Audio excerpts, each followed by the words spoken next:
বিশিষ্ট আলেমদ্দিন হযরত আলম জনাবে হযরত মাওলানা হাফেজ আব্দুল্লাহ নোমান সাহেবের সম্মানিত খতিব হুজুর পাড়া কেন্দ্রীয় জালালউদ্দিন সভা সাতকানিয়া চট্টগ্রাম। আমি হুজুরকে ওনার গুরুত্বপূর্ণ আলোচনা পেশ করার জন্য মাহফিল পরিচালনা কমিটির পক্ষ থেকে সবিনয় অনুরোধ জানাচ্ছি।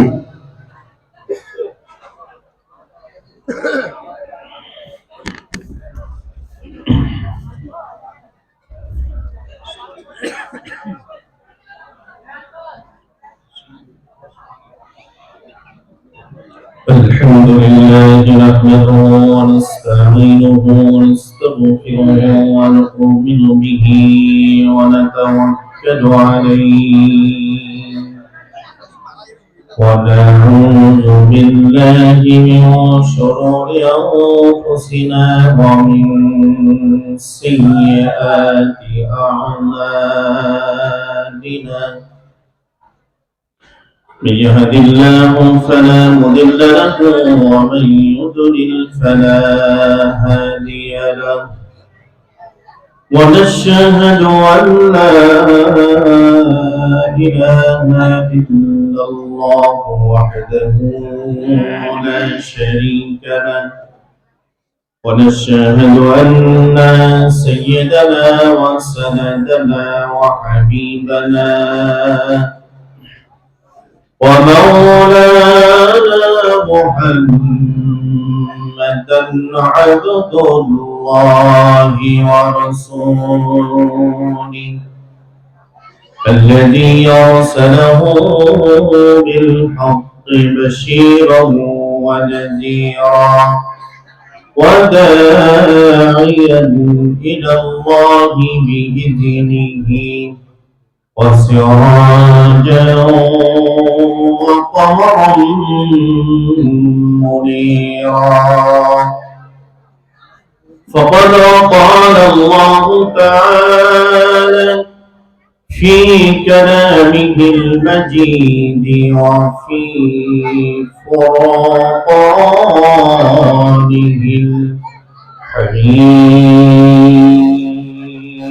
الحميد: أعوذ بالله من الشيطان الرجيم. بسم الله الرحمن الرحيم. إن الله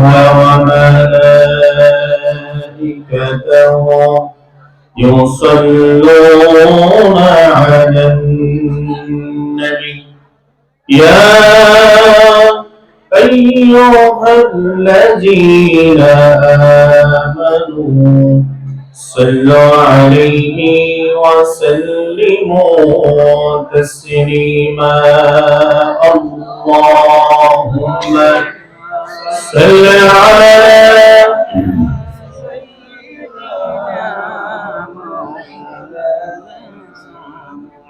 وعلى آل سيدنا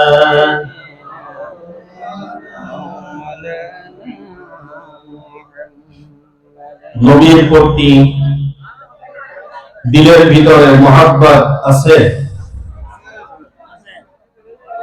নবীর প্রতি যদি দিলের ভিতরে মহব্বত থাকে তাহলে সেই নবীর জন্য, সেই নবীর শানে দুরূদ পড়তে কেন এত গাফিলতি?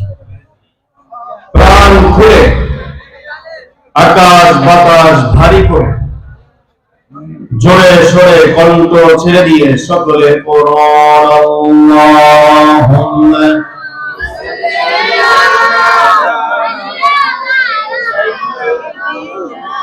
মাওলানা মুহাম্মদ محمد وعلى آل سيدنا بلغ العلا بكماله كشف الدجى بجماله حسنت جميع خصاله صلوا عليه मुझे कुछ मिले अना मिले मोहम्मद मिले यार वाशे जिसे अल्लाह मिले बलावल बिकमालिही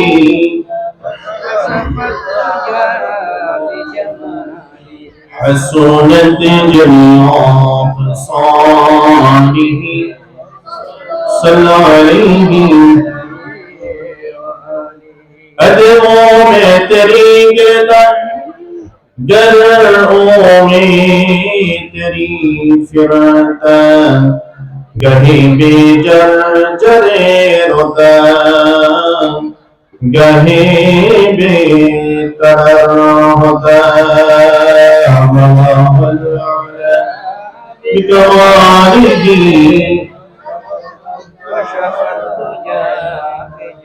حسنت جميع خصاله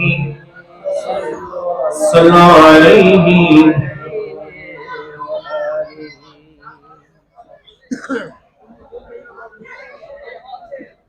الحمد لله رب العالمين ربنا ظلمنا أنفسنا وإن لم تغفر لنا وترحمنا لنكونن من الخاسرين سبحانك لا علم لنا إلا ما علمتنا إنك أنت العليم الحكيم اللهم اجعلنا من التوابين اللهم اجعلنا من المتطهرين اللهم اجعلنا من عبادك الصالحين اللهم اجعلنا من الذين لا خوف عليهم ولا هم يحزنون الله تعالى رب العالمين إشار نماز পড়ে আল্লাহ ঐতিহ্যবাহী ওসিয়া আলী স্যার পড়া رب العالمين الله تعالى يسال صاحبي محفلين الله تعالى علماء کرام درجه সাথে নিয়ে যুবকদেরকে সাথে নিয়ে আল্লাহ বৃদ্ধদেরকে সাথে নিয়ে রব্বুল আলামিন তোমার কোরআনের খাদেম কোরআন প্রেমিক তোমার বান্দাদেরকে সাথে নিয়ে দরুদ সালাম করি তোমার শহীদ দরবারে হাত উত্তোলন করেছি মেহেরবানি করে আমাদের সকলের দরুদ সালামের সওয়াব করুন সোনার মদিনায় নবী পাকের রওজা মুবারকে পৌঁছে দাও আল্লাহ তাআলা গুনাহ বোঝানি হাত তুলেছি মেহেরবানি করে আমাদের সকলের तमाम জিন্দেগীর গুনাহগুলো maaf করে দাও রব্বুল আলামিন আল্লাহ তাআলা যিনি এই মাহফিলের আয়োজন করেছেন আল্লাহ তাআলা যারা আলোচনা করেছেন সহযোগিতা করেছেন মেহেরবানি করে আল্লাহ সকলকে তোমার পক্ষ থেকে উত্তম প্রতিদান দান করে দিও আল্লাহ রব্বুল আলামিন আল্লাহ তাআলা যাকে উদ্দেশ্য নিয়ে আল্লাহ তাআলা আজকের আয়োজন আল্লাহ মরহুম মোহাম্মদ আব্দুল হাকিম আল্লাহ তাআলার সওয়াব তার কবরে পৌঁছে দাও আল্লাহ তাআলা রব্বুল আলামিন কোরআনুল কারীমের মাহফিলে আল্লাহ ওসিলাই তুমি তার কবরটা জান্নাতের টুকরা বানায়া দাও আল্লাহ তাআলা রব্বুল আলামিন আল্লাহ মরহুম আব্দুল হাকিম সহ আল্লাহ তাআলা এই সমাজের ভিতর থেকে যত মানুষ দুনিয়া থেকে বিদায় হয়েছেন যত মুমিন মুমিনাত প্রত্যেকের কবরে কবরে সওয়াব পৌঁছে দাও রব্বুল আলামিন আল্লাহ তাআলা এই মাহফিল আল্লাহ তাআলা যারা বাস্তবায়ন করার জন্য প্রচেষ্টা চালাচ্ছেন যারা শ্রম দিচ্ছেন আল্লাহ যারা শ্রোতা হিসেবে উপস্থিত হয়েছেন আল্লাহ কিয়ামতের দিন মুসিবতের সময় এই সময়টুকু আমাদের সকলের জন্য নাজাতের ওসিলা বানায়া দিও আল্লাহ রব্বুল আলামিন। আল্লাহ মুফতি হারুন মাওলানা হারুন রশিদ সাহেব আমার পাশে বসা, অসংখ্য ওলামা ইকরাম বসা, আল্লাহ তাআলা আমার বন্ধু বরকত আলিম দ্বীন আল্লাহ মোহাম্মদ আব্দুর রহমান মাওলানা আব্দুর রহমান সহ সকলকে তোমার দ্বীনের জন্য তুমি কবুল করে নাও রব্বুল আলামিন। তোমার কাছে ফরিয়াদ মাহমুদ জীবনের শেষ মুহূর্তে আমাদের সকলের জবানে জবানে জারি করে দিও লা ইলাহা ইল্লাল্লাহু মুহাম্মাদুর রাসূলুল্লাহ।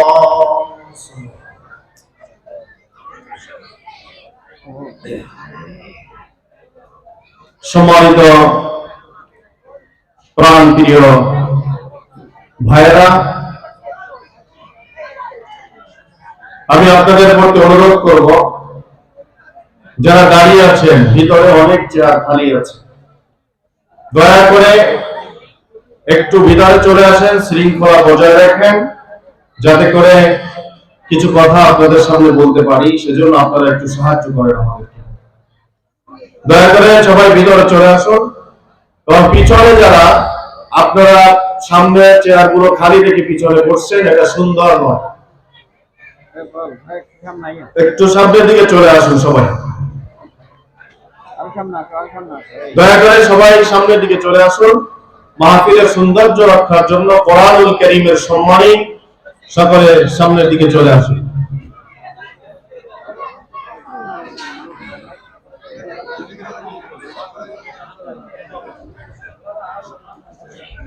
ঐতিহ্যবাহী এউচিয়া আলিসান পাড়া আজকের এই ইসারে সওয়াব মাহফিলের সম্মানিত সভাপতি,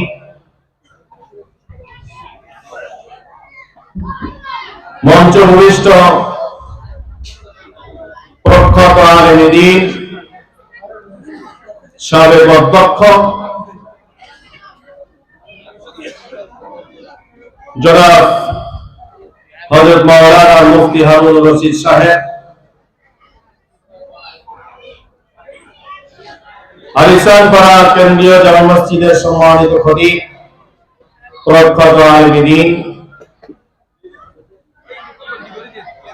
তরুণ বক্তা জনাব হযরত মাওলানা আব্দুর রহমান সাহেব, মঞ্চ ভূমিষ্ঠ সম্মানিত সুধী মণ্ডলী, জাতির শ্রেষ্ঠ সন্তান হযরত ওলামা ইকরাম, আমার সামনে ভূমিষ্ঠ প্রাণপ্রিয় সম্মানিত যুবক ভাইয়েরা, কিশোর ভাইয়েরা এবং পিতৃতুল্য সম্মানিত মুরব্বিন ইকরাম, পর্দা অন্তরের অবস্থানত সম্মানিত মা এবং বোনেরা, আলোচনার শুরুতে সকলের প্রতি আন্তরিক সালাম জ্ঞাপন করছি। আসসালামু আলাইকুম ওয়া রাহমাতুল্লাহি তাআলা ওয়া বারাকাতুহু। আল্লাহ সুবহানাহু ওয়া তাআলার আলিশান দরবারে শুকরিয়া আদায় করি। আল্লাহ রাব্বুল আলামিন কোরআনুল কারীমের মাহফিলে জান্নাতের বাগানের ভিতরে আমাদেরকে সমবেত হওয়ার তৌফিক দান করেছেন। এজন্য সকলে প্রাণ উজাড় করে কণ্ঠ ছেড়ে দিয়ে আল্লাহ পাকের মহব্বতে সকলে শুকরিয়া আদায় করি। সকলে বলি আলহামদুলিল্লাহ।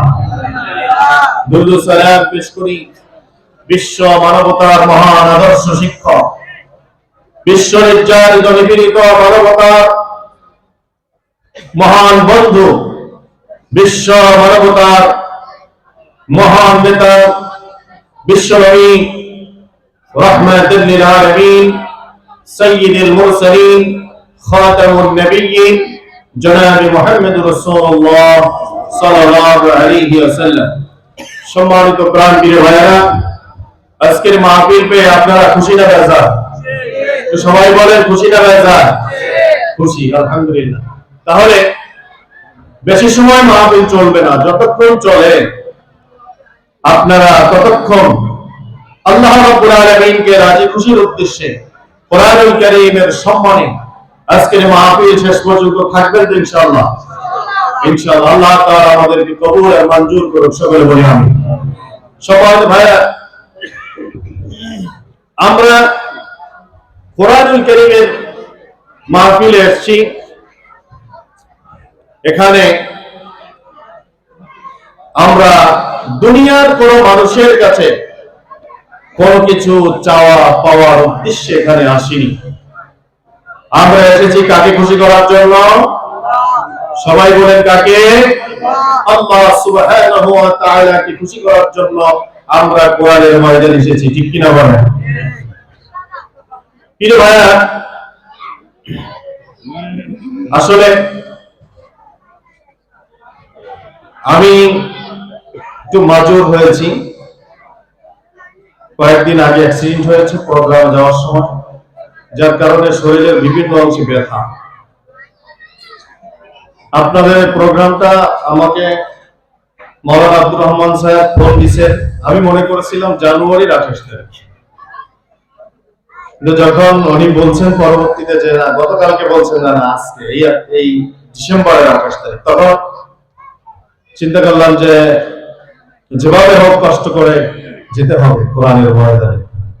আল্লাহ তাআলা তার কুদরতি সাহায্যে তিনি দয়া করে আপনাদের মাঝে এনেছেন। কোরআনুল কারীমের কিছু কথা আমরা এখানে বলার চেষ্টা করব। আমরা যেন সেই কথাগুলো শুনি, দিলের ভিতরে গেড়ে নিয়ে আমরা যেন সে অনুযায়ী আমাদের ব্যক্তি জীবন, পারিবারিক, সামাজিক জীবনকে সাজাতে পারি, সে তৌফিক আল্লাহ তাআলা আমাদের সকলকে দান করুন, সকলে বলি আমিন। সম্মানিত ভাইরা, এই কোরআনুল কারীম এটি এমন একটি গ্রন্থ, পৃথিবীর বুকে কোরআনের সমতুল্য আর কোন গ্রন্থ আছে কি? নিশ্চয়ই নাই। তাহলে পৃথিবীর সবচেয়ে শ্রেষ্ঠ কিতাবের নাম কি? আল কোরআন। এই কোরআনুল কারীমের সম্মান, মর্যাদা কত বেশি হতে পারে? তামাম পৃথিবীর সবকিছুর তুলনায় কোরআনুল কারীমের মর্যাদা, সম্মান সমান হবে? হবে না। এই কোরআনুল কারীমের সম্মান এত বেশি। কোরআনুল কারীম আল্লাহ রাব্বুল আলামিন উম্মতে মুহাম্মাদীর জন্য এই কোরআনুল কারীম একটা গাইডলাইন হিসেবে আল্লাহ পাক পাঠিয়েছেন। উম্মতে মুহাম্মাদীর হেদায়েতের গ্রন্থ হিসেবে কোরআন পাঠিয়েছেন, যাতে করে এই পৃথিবীর মানুষগুলো একটা নির্ধারিত নীতিমালার উপরে জীবনকে পরিচালনা করতে পারে, ব্যক্তি জীবন পরিচালনা করতে পারে, পারিবারিক জীবনকে নিয়ম নীতিমালার মধ্যে যেন পরিচালনা করতে পারে, সামাজিক জীবনকে যেন নিয়ম নীতিমালার মধ্যে পরিচালনা করতে পারে, রাষ্ট্রীয় জীবনকে যেন তারা একটা নীতিমালার মধ্যে পরিচালনা করতে পারে। সেই জন্য আল্লাহ রাব্বুল আলামিন কোরআনুল কারীম নাযিল করেছেন, ঠিক কি না? এই জন্যই তো নাকি শুধু তেলাওয়াত করে সওয়াব কামাই করার জন্য? তেলাওয়াত করে সওয়াব করে কামাই হবে, আমলনামায় জমা হবে, সেটা ঠিক, কিন্তু কোরআনুল কারীম মানুষকে পরিচালনার জন্য কোরআন আল্লাহ দান করেছেন, ঠিক কি না? এই ব্যাপারে কারো কোনো সন্দেহ আছে? নেই। আলহামদুলিল্লাহ। তাহলে প্রশ্ন হলো, আমরা কি কোরআন অনুযায়ী আমাদের ব্যক্তি, পারিবারিক, সামাজিক, রাষ্ট্রীয় জীবনকে সাজাতে পেরেছি? পেরেছি কি? পারিনি। তাহলে কিয়ামতের দিন আল্লাহর আদালতে আমাদেরকে জবাব দিতে হবে কি হবে না? জোরে বলেন, হবে কি হবে না?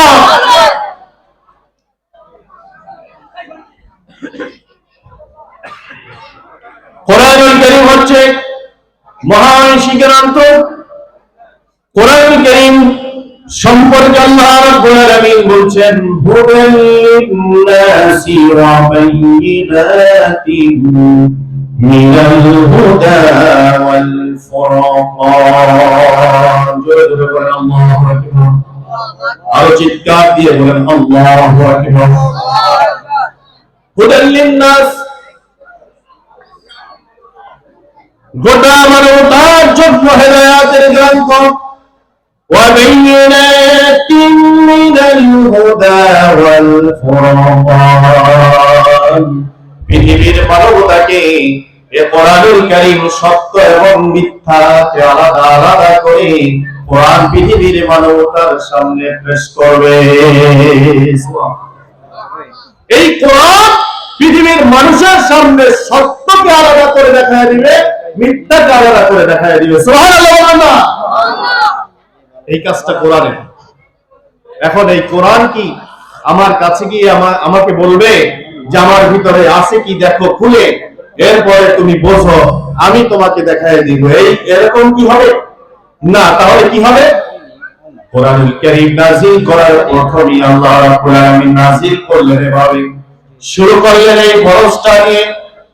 কোরআনুল কারীমের ভিতরে আল্লাহ রাব্বুল আলামিন বান্দা বান্দির জন্য যতগুলো ফরজ বিধান দিয়েছেন, তার ভিতরে সবচেয়ে প্রথম ফরজ হচ্ছে কোরআন পড়ো।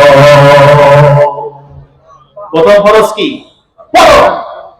আল্লাহ রাব্বুল আলামিন সূরা আল-বাকারার 5টি আয়াতে কারিমা নাযিল করলেন, আর শুরুতে কথাই বললেন, আমার সাথে আপনারা পড়ুন, ইকরা বিসমি রাব্বিকাল্লাযী খালাক খালাকাল ইনসানা মিন আলাক। আল্লাহ রাব্বুল আলামিন বলেন, পড়ো তোমার প্রভুর নামে, যিনি তোমাকে সৃষ্টি করেছেন, এক ফোঁটা নাপাক পানি দিয়ে যিনি তোমাকে সৃষ্টি করেছেন, সেই প্রভুর নামে তুমি পড়ো। তাহলে আল্লাহ রাব্বুল আলামিন আমাদেরকে যতগুলো নির্দেশনা দিয়েছেন, সবচাইতে প্রথম প্রধান নির্দেশনার নাম কি? কোরআন পড়া। প্রথম নির্দেশনার নাম কি? কোরআন পড়া। এখন আমরা কি কোরআন পড়ি? আসলে কি আমরা কোরআন পড়ি? এখানে যদি আমি জিজ্ঞাসা করি, প্রিয় ভাইরা, আপনারা আজকে কে কে কয়টি আয়াত কোরআন তেলাওয়াত করেছেন? আমার মনে হয় 2-1 জন ছাড়া 2-4-5 জন হয়তো সম্ভবত হতে পারে এরকম, যারা নীতিমালার উপরে পরিচালিত হচ্ছে, সিলেবাসের উপরে যারা পরিচালিত হচ্ছেন, রেফারের উপরে যারা পরিচালিত হচ্ছেন, হয়তো তারা কেউ কেউ বলবেন যে আমি কোরআন তেলাওয়াত করেছি, হাদিস অধ্যয়ন করেছি, কিন্তু এর বাইরে অধিকাংশই বলবে যে পড়া হয়নি। ঠিক কি না? তাহলে আমরা কিভাবে বুঝবো কোরআন আমাদেরকে এসেছেন সত্য মিথ্যাকে আলাদা করে দেখায় দেওয়ার জন্য? আমি যদি নাই পড়ি, নাই বুঝি, তাহলে আমি কিভাবে বুঝবো যে কোনটা সত্যের পথ, কোনটা মিথ্যার পথ? তাহলে আমার এই 60 বছরের জিন্দেগি, অথবা 70 বছরের জিন্দেগি, অথবা 80 বছরের জিন্দেগি, অথবা 90-100 বছরের জিন্দেগি, এই সময়টাকে কোরআন না পড়ে, না বুঝে, সত্য মিথ্যাকে একাকার করে আমার জীবনকে পরিচালনা করলাম, আমি নিজে ইচ্ছা করে আমি আমাকে জাহান্নামের দিকে ঠেলে দিলাম। ঠিক কিনা বলে? সম্মানিত ভাইরা আমার, বাবাজিরা আমার, ছোট্টবেলায় যখন আমরা ছোট ছিলাম, নামাজের পরে প্রত্যেকটি ঘরের জানালা থেকে গুনগুন সুরে আওয়াজ আসতো। মায়েরা, বোনেরা, ভাইয়েরা ফজরের নামাজ পড়ে ঘরে কোরআন শরীফ তেলাওয়াত করত। সবাই গুনগুন সুরে আওয়াজ আমরা কানে শুনতাম। তারা পড়তো আউযু বিল্লাহি মিনাশ শাইতানির রাজিম বিসমিল্লাহির রহমানির রহিম। এটা হতো কি হতো না? হতো কি না? আমার মুরব্বীরা জানবে, হয়তো বা এখনকার যুবকরা একটু কম জানবে এই বিষয়টা। ফজরের নামাজের পরে মায়েরা বোনেরা কোরআন তেলাওয়াত দিয়ে তাদের পারিবারিক কার্যক্রম শুরু করত। যখনই আউযু বিল্লাহ পড়তো তখনই ওই ঘরের ভিতর থেকে সমস্ত শয়তানগুলো পালিয়ে যেতে বাধ্য হতো। ঠিক কিনা? আর যখনই বিসমিল্লাহির রহমানির রহিম এটা যখনই পড়তো আল্লাহ পাকের পক্ষ থেকে রহমত আর বরকত এসে পরিপূর্ণ হয়ে যেত। এখন এগুলো আছে? নাই। কোথায় চলে গেছে? চলে গেছে মোবাইলের মধ্যে, চলে গেছে টেলিভিশনের মধ্যে, চলে গেছে ডিশের মধ্যে, চলে গেছে হিন্দি সিরিয়ালের মধ্যে। যারা বলেন ঠিক কিনা? এখন আর ঘরের ভিতরে শান্তি নাই, স্বামী স্ত্রীর ভিতরে মহাব্বত নাই, আর সন্তান মায়ের বাবার কথা শোনে না, যেমন ইচ্ছা তেমন চলে, নিয়ন্ত্রণ করতে পারে না। যারা বলেন ঠিক কিনা? এর কারণ হলো, একমাত্র কারণ হলো ঘরের গার্ডিয়ানেরা কোরআন ছেড়ে দিয়েছে, সন্তানেরা কোরআনের কি বুঝবে? যেখানে কোরআন নাই সেখানে আল্লাহ রহমান। অনেকে বলে হুজুর পরিবারে শান্তি নাই, একটু দোয়া করবেন। হুজুর দোয়া করবে, আল্লাহ রাব্বুল আলামিন ওই আলেমের সম্মানে, হাফেজের সম্মানে তার দোয়া আল্লাহ কবুল করবেন, ঠিক। কিন্তু ঘরের ভিতরে শান্তি নাই কেন? কি কারণে শান্তি নাই সেটা কি আপনি একটু চিন্তা করেছেন? চিন্তা করেন নাই। আল্লাহ রাব্বুল আলামিন সর্বপ্রথম যে ফরজটা আমাদেরকে দিয়েছেন সেই ফরজটাই আমরা পালন করি না। অথচ বিশ্ব নবী, নবী কুলের সন্তান জনাবে মুহাম্মদ রাসূলুল্লাহ সাল্লাল্লাহু আলাইহি ওয়াসাল্লাম ইরশাদ ফরমান, নবীজি বলেছেন যেখানে কোরআনুল কারীম তেলাওয়াত করা হয়, ব্যাখ্যা হয়, বিশ্লেষণ হয়, ওই জায়গাটায় আল্লাহ রাব্বুল আলামিনের রহমত বৃষ্টি ঝড়ের মতো নজরে বর্ষিত হতে থাকে। সুবহানাল্লাহ। তাহলে আমরা কোরআন পড়ি না, ঘরের ভিতরে রহমত কোথা থেকে আসবে? বরকত কোথা থেকে আসবে? বলেন, রহমত বরকত কোথায় আমরা জানি না। আমরা ঘুমানোর সময় মোবাইল দেখে দেখে ঘুম যাচ্ছি, নাটকের সিরিয়াল দেখে। এখনকার বর্তমান আপডেট যুগের যুবক যুবতীরা মোবাইল দেখে তারপরে এরকম সিরিয়াল নাম্বারটা রেখে কোড করে ঘুম যাচ্ছে দেখে দেখে। সকালবেলা ঘুম ভেঙে আবার ওইখান থেকে শুরু করার জন্য তারা মোবাইল গুতাতে শুরু করে। কিন্তু কোরআনের কর্মসূচি নাই, শান্তি কোথা থেকে আসবে? শান্তি কি এমনি এমনি আসবে? শান্তি আসার কিছু কর্মনীতি আল্লাহ রাব্বুল আলামিন পৃথিবীর মানুষকে দিয়েছে। সেই পৃথিবীর মানুষ কোরআন ছেড়েছে তো আজকে বিপদে পড়েছে। ঠিক কিনা? কোরআন নাই যেখানে, শান্তি সেখানে। আমার ভাইজান, বলতেছিলাম কোরআনুল কারীমের সম্মান মর্যাদা আল্লাহ রাব্বুল আলামিন কত বেশি দিয়েছেন। কোরআনুল কারীম আল্লাহ রাব্বুল আলামিন সূরাতুর রহমান নাযিল করলেন। আল্লাহ রাব্বুল আলামিন তার নিজের নামে একটা সূরা নাযিল করলেন, সেই সূরাটার নাম হলো সূরাতুর রহমান। ওই সূরা রহমানের শুরুতেই আল্লাহ রাব্বুল আলামিন বলছেন, الرحمن علم القرآن خلق الإنسان علمه البيان। জোরে জোরে বলেন আল্লাহু আকবার। আরো জোরে বলেন আল্লাহু আকবার। আল্লাহ তার নিজের নামে একটা সূরা নাযিল করলেন। সূরাটা তার নিজের নামে নাযিল করলেন, সূরাটার নাম দিলেন সূরাতুর রহমান। আর প্রথম আয়াতে কারিমা আল্লাহ তার নিজের পরিচয় দিলেন, পৃথিবীর মানুষকে বুঝায় দিলেন, ও পৃথিবীর মানুষ, আমি তোমাদের প্রতি অত্যন্ত দয়াশীল। আল্লাহ চাইতে আর দয়াশীল, আর বেশি দয়াশীল আর কি কেউ আছে? কেউ আছে? আল্লাহ চাইতে বড় দয়াশীল বান্দার জন্য আর কেউ? সৃষ্টির জন্য আল্লাহ কত দয়াশীল। আমরা প্রতিনিয়ত কত পাপ করে যাচ্ছি, কত মিথ্যা, কত চগলখড়ি, কত মারামারি, হানাহানি, মানুষ ঠকানো, এ ধরনের কত ধরনের অন্যায় অনাচার করে যাচ্ছি। আল্লাহ রাব্বুল আলামিন আসমানি গজব দিয়ে, যদি তিনি দয়াশীল না হতেন, তিনি যদি রহমান না হতেন, আসমানি গজব দিয়ে আমাদেরকে ধ্বংস করে দিত। ঠিক কিনা বলে? ওই আল্লাহ রাব্বুল আলামিন তিনি সূরাটা শুরু করার প্রথমেই এই আয়াত দিয়ে শুরু করলেন। আল্লাহ রাব্বুল আলামিন বললেন আর রহমান, তিনি পরম করুণাময়, অত্যন্ত দয়াশীল, মায়াশীল আমার আল্লাহ।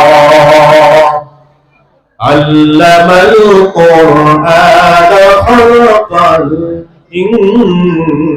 ইনসান, আল্লাহ বললেন আমি কোরআন নাযিল করেছি, আমি কোরআন নাযিল করেছি, কোরআন দিয়েছি তোমাদেরকে, কোরআনের জ্ঞান তোমাদেরকে দান করেছি, কোরআন তোমাদের জন্য আমি সহজ করে দিয়েছি।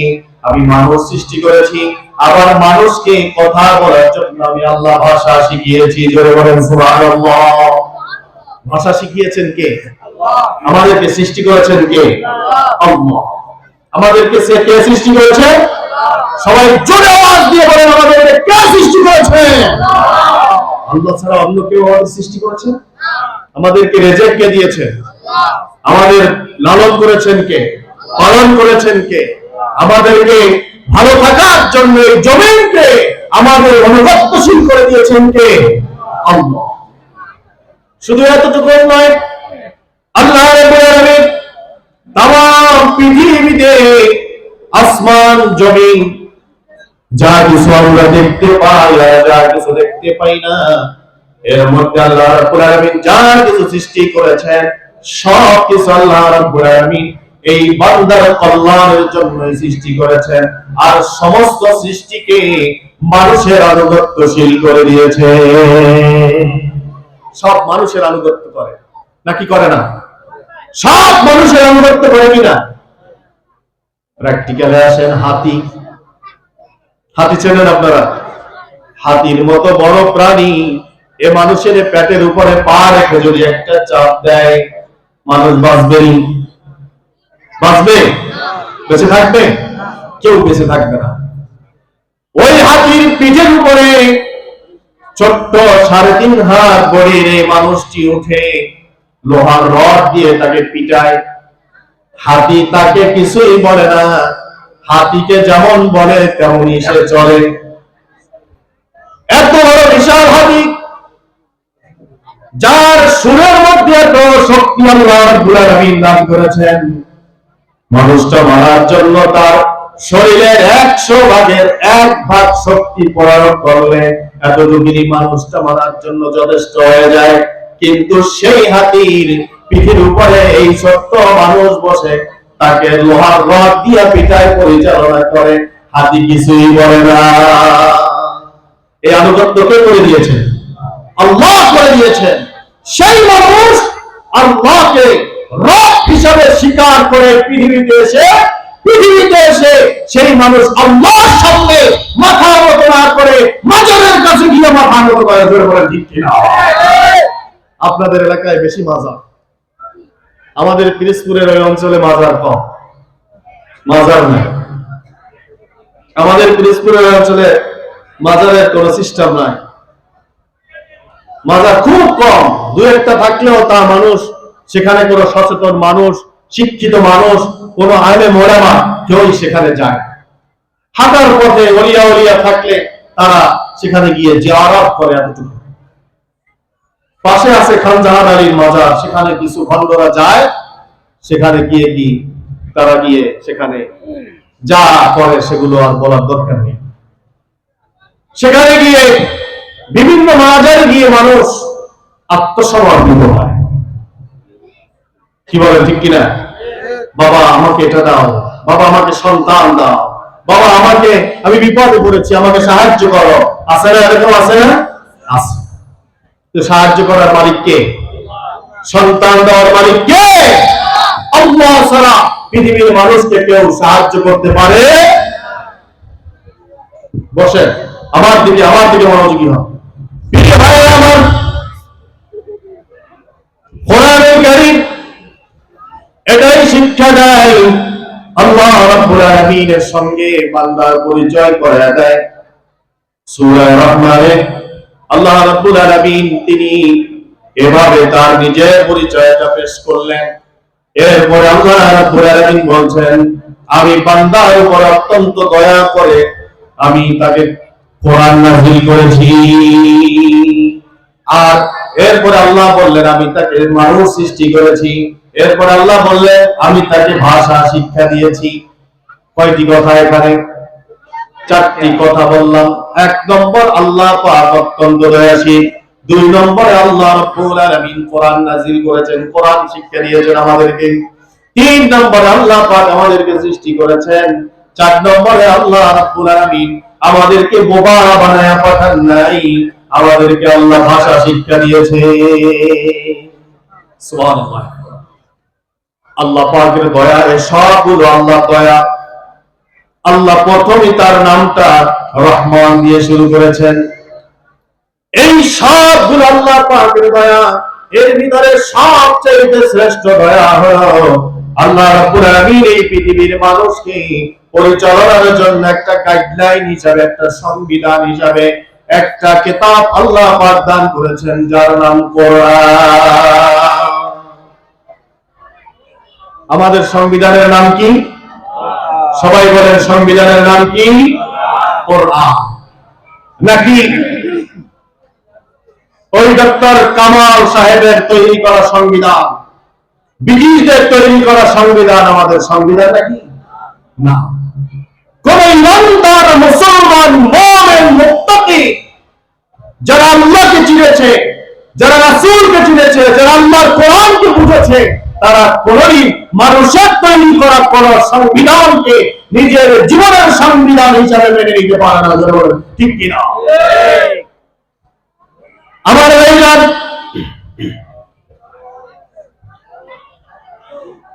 আমরা যখন অসুস্থ হয়ে যাই, দোকানে গিয়ে ডাক্তারের কাছে গিয়ে আমরা চিকিৎসা নেই, ডাক্তার একটা প্রেসক্রিপশন লিখে দেয়, নাকি দেয় না?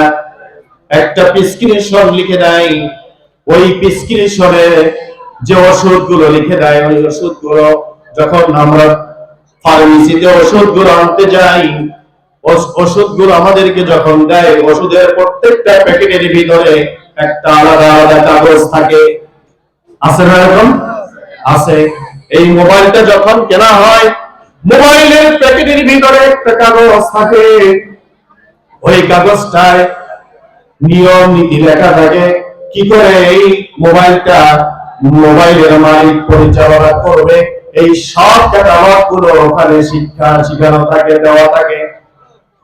ওষুধ রোগী কিভাবে সেবন করবে সেটা ওই প্যাকেটের একটা কাগজ থাকে, ওই কাগজের ভিতরে ওটা লেখা থাকে। যদি কোনো রোগী ওইটা ফলো না করে ওষুধ সেবন করে, তাহলে ওই রোগীর দুর্ঘটনা হওয়ার সম্ভাবনা আছে না নেই? একজন রোগী প্রচন্ড অসুস্থ, মৃত্যুর শয্যা, সেই রোগী যদি ওষুধ মাত্রা বেশি খেয়ে ফেলে, তাহলে ওষুধ তাকে রিয়াকশন করবে কিনা? সেই লোকটা মারা যাওয়ার সম্ভাবনা আছে না নাই? আমরা অনেক দেখেছি, অনেক রোগী এই ওষুধের রিয়াকশনে মারা গেছে, এরকম অনেক রোগী আমরা দেখেছি। তো সামান্য ওষুধ যদি রিয়াকশন করলে পরে মানুষটা মারা যেতে পারে। আল্লাহ রাব্বুল আলামিনের পক্ষ থেকে একটা গাইডলাইন আল্লাহ রাব্বুল আলামিন এই পৃথিবীর সংবিধান কোরআনুল কারীমকে এই পৃথিবীর মানবতার কল্যাণের জন্য দান করেছেন। সেই কোরআনুল কারীমকে আমরা আমাদের জীবনের সংবিধান হিসাবে যদি মেনে না নেই, তাহলে আমরা জাহান্নামের গর্তের ভিতরে পড়ব, সেখান থেকে আমাদেরকে কেউ উঠাতে পারবে না, ঠিক কিনা? আমাদেরকে জাহান্নামের গর্ত থেকে বাঁচতে হলে কোরআনের সংবিধানের বিকল্প আমাদের আর কিছুই নাই, জোরে বলেন ঠিক কিনা? এই কোরআন ব্যক্তি, পারিবারিক, সামাজিক, রাষ্ট্রীয় জীবনে পরিচালিত হোক, এটা কি আপনারা চান? কারা কারা চান একটু দেখি, একটা তাকবীর দেন, নারায়ে তাকবীর, নারায়ে তাকবীর, হাত নামান। প্রিয় ভাইরা, কোরআনুল কারীম, আমি শুরুতেই বলেছি কোরআনুল কারীম শুধু ঝুলে ঝুলে পড়ার জন্য আসে না। ঝুলে ঝুলে পড়বেন, তেলাওয়াত করবেন, মন লাগিয়ে আল্লাহ রহমত বরকত বর্ষিত করবেন, আমলনামায় সওয়াব দিবেন, এটা ঠিক। কিন্তু আপনি আপনার ঘরটা আপনি কিভাবে পরিচালিত করবেন সেটা তো আপনি জানেন না। আপনার ব্যক্তি জীবনকে কিভাবে পরিচালিত করবেন সেটা তো আপনি জানেন না। জাহান্নাম থেকে আপনি কিভাবে বাঁচবেন, আপনার আহারকে কিভাবে বাঁচাবেন সেটা তো আপনি জানেন না। অথচ কোরআনুল কারীম আল্লাহ রাব্বুল আলামিন বলেছেন, ইয়া আইয়ুহাল্লাযীনা আমানু কু আনফুসাকুম ওয়া আহলিকুম নারা। ওহে ঈমানদার, যারা ঈমান এনেছো, তোমরা নিজেদেরকে জাহান্নামের আযাব থেকে বাঁচাও, আর পরিবারদেরকে, তোমার আহারদেরকে, তোমার অধীনস্থদেরকে ওই জাহান্নামের আগুন থেকে বাঁচাও। কে বলেছেন এই কথা? এই দায়িত্বটা আল্লাহ কাদেরকে দিয়েছেন? আমাদেরকে দিয়েছে। প্রত্যেকটা ঘরের গার্ডিয়ান যিনি, তাকেই দায়িত্ব দিয়েছেন। তাকে ডেকে আল্লাহ বলেছেন, তুমি কি ঈমান এনেছো, তোমার দায়িত্ব তুমি নিজে জাহান্নাম থেকে বাঁচাও, আর তোমার আহারকে জাহান্নামের আগুন থেকে বাঁচাও। এই দায়িত্ব আল্লাহ আমাদেরকে দিয়েছেন। আমাদের হুঁশ আছে? হুঁশ না। জাহান্নাম কত ভয়ঙ্কর জায়গা। ইমাম হাসান বসরি রাহমাহুল্লাহ আলাইহি তিনি লিখেছেন, তিনি বলেছেন, জাহান্নাম এমন ভয়ঙ্কর জায়গা, কোন মানুষকে যদি জাহান্নামের ভিতরে ফেলে দেয় আল্লাহ পাক প্রত্যেক দিন 1000 বার জাহান্নামের আগুন তার শরীরকে জড়া জলে পুড়ে ভস্ম করে দিবে। চামড়াগুলো খসে খসে পড়ে যাবে, গলে গলে পড়ে যাবে। আবার আল্লাহ রাব্বুল আলামিন তিনি ঘোষণা করবেন, যেমন ছিলে তেমন হয়ে যাও, হও হয়ে যাও, কোন ফায়াকুন। আল্লাহ বলতে দেরি আছে, পুনরায় চামড়া গলিত হতে দেরি হবে না। এভাবে করে প্রতিদিন জাহান্নামীকে 1000 বার তার শরীরকে পুড়ে ভস্ম করা হবে, আবার 1000 বার তার শরীরকে বদল করে দেওয়া হবে। ওই জাহান্নামে কিভাবে আমরা আযাবগুলো সহ্য করব? এটা কি সম্ভব? সম্ভব? সম্ভব না। সেখান থেকে বাঁচতে হলে কোরআনের বিকল্প আর কিছু। আমার ভাইজান, বলতেছিলাম কোরআনুল কারীম মহামনীষী গ্রন্থ। আল্লাহ রাব্বুল আলামিন সূরা রহমান নাযিল করতে গিয়ে প্রথমে তার পরিচয়টা দিলেন, তারপরে তিনি বললেন কোরআন নাযিল করেছি আমি আল্লাহ। এরপরে বললেন আমি মানুষ সৃষ্টি করেছি। প্রথমে তার পরিচয় দেওয়ার পর পরে আল্লাহ পাক বললেন আল্লামাল কোরআন, আমি কোরআন শিক্ষা দিয়েছি। আমার ভাইজান, এরপরে আল্লাহ পাক বললেন খালাকাল ইনসান। আল্লাহ পাক মানুষ আগে সৃষ্টি করলেন নাকি কোরআন আগে নাযিল করলেন? আমার কথা বুঝেন না? কোরআন আগে নাযিল করছে নাকি মানুষ আগে সৃষ্টি করছে? মানুষ আগে সৃষ্টি করেছে, কিন্তু আল্লাহ বলেছেন আগে কোরআনের কথা এখানে। এরপরে বলছেন আমি খালাকাল ইনসান, আমি মানুষ সৃষ্টি করেছি। আল্লাহ তো আগে, ধারাবাহিকতা যদি আমরা খেয়াল করি তাহলে মানুষ যেহেতু আগে সৃষ্টি করেছেন, আল্লাহ পাক খালাকাল ইনসান এই শব্দটা তো আগে দিতে পারতেন, তারপরে বলতে পারতেন যে আল্লামাল কোরআন, ঠিক কিনা? কিন্তু আল্লাহ তো সেটা বলেননি। আল্লাহ বলেছেন আর রহমান আল্লামাল কোরআন খালাকাল ইনসান। কোরআন আমি নাযিল করেছি অত্যন্ত দয়া করে, আর মানুষ আমি আল্লাহ সৃষ্টি করেছি। সুবহানাল্লাহ। তার মানে হলো আল্লাহ পৃথিবীর মানুষকে বুঝিয়েছেন, ও পৃথিবীর ইমানদারেরা শুনে রাখো, তোমার জীবন, তোমার পরিবারের জীবন, তোমার পিতা মাতা, ভাই বোন, সন্তান সন্ততি, আত্মীয় স্বজন, ধন সম্পদ, এই পৃথিবীতে যা কিছু আছে সব কিছুর চাইতে আমার কোরআনের মূল্য বেশি। সব কিছুর চাইতে কোরআনের মূল্য বেশি। সেই জন্য আল্লাহ রাব্বুল আলামিন কোরআনের কথাটাই আগে বললেন। সুবহানাল্লাহ। এখন এই কোরআনের সম্মান লুণ্ঠন হয়, আমরা কথা বলি না, ঠিক কিনা বলেন? এই কোরআনের বিরুদ্ধে কর্মসূচি হয়, আমরা কথা বলি না। এই কোরআন অবমাননা হয়, আমরা কথা বলি না।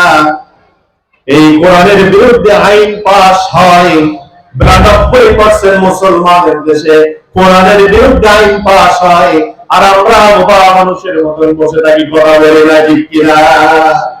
তাহলে আমরা মুসলমান হলাম কিভাবে? আমরা কিভাবে মুসলমান হলাম বলেন? যেই কোরআন হচ্ছে ঈমানদারদের হৃৎপিণ্ড, কোরআন নাই যেখানে শান্তি নাই সেখানে, কোরআন আছে যেখানে শান্তি আছে সেখানে। ইসলাম যে নীতিমালাকে দিয়েছে, সেই নীতিমালা যদি আমরা ছেড়ে দেই, তাহলে আমাদের আল্লাহ রাজা গজব থেকে বাঁচার কোনো উপায় থাকবে না। শান্তি ওখানে, কোরআনের আইন আছে যেখানে। আজকে আমরা দেখতে পাই সৌদি আরবে কোরআনের কিছু আইন বাস্তবায়ন আছে, যার কারণে কোরআনের সম্মানে সেখানে শান্তি আছে না নাই? আছে। এখন বর্তমানে আমরা দেখি আফগানিস্তান, যেখানে তালেবানদেরকে সন্ত্রাসী বলে আমেরিকা আমাদের সামনে উপস্থাপন করেছে, আর আমরাও মনে করেছি আমেরিকার কথা শুনে শুনে তালেবানকে আমরা ভয়ঙ্কর সন্ত্রাসী, আমরা জঙ্গি মনে করেছি, ঠিক কিনা বলেন? সেই তালেবান আমেরিকার জালেমদের সাথে যুদ্ধ করে যখন তারা ক্ষমতায় আসলেন, তারা কোরআনের নিয়মগুলো বাস্তবায়ন করলেন। এখন সেখানে মানুষ শান্তিতে ঘুমায়, চুরি হয় না, ডাকাতি হয় না, খুন হয় না, ধর্ষণ হয় না, মানুষ শান্তিতে নীরবে শান্তিতে লজ্জা করে ঘুমায়, কোনো টেনশন তাদের নাই। আমার দেশ ওলিয়া উলিয়ার দেশ, এই দেশ লক্ষ লক্ষ মসজিদ আছে, লক্ষ লক্ষ মাদ্রাসা আছে, কোটি কোটি আলেম ওলামা রয়েছে এই দেশে। এই দেশে অসংখ্য ওলিয়া উলিয়ারা রয়েছেন। এই দেশে 92% মুসলমানের এই দেশ, কোরআনের একটি আইনও সংসদে বাস্তবায়ন নাই। আমরা কি করে নিজেকে একজন মুসলমান দাবি করি? এটা আদৌ সম্ভব না, জোরে ঠিক কিনা? শান্তি কি করে আসবে? অসম্ভব, কোনদিন শান্তি আসবে না। চোর, আপনাদের দেশে চোর আছে? আছে।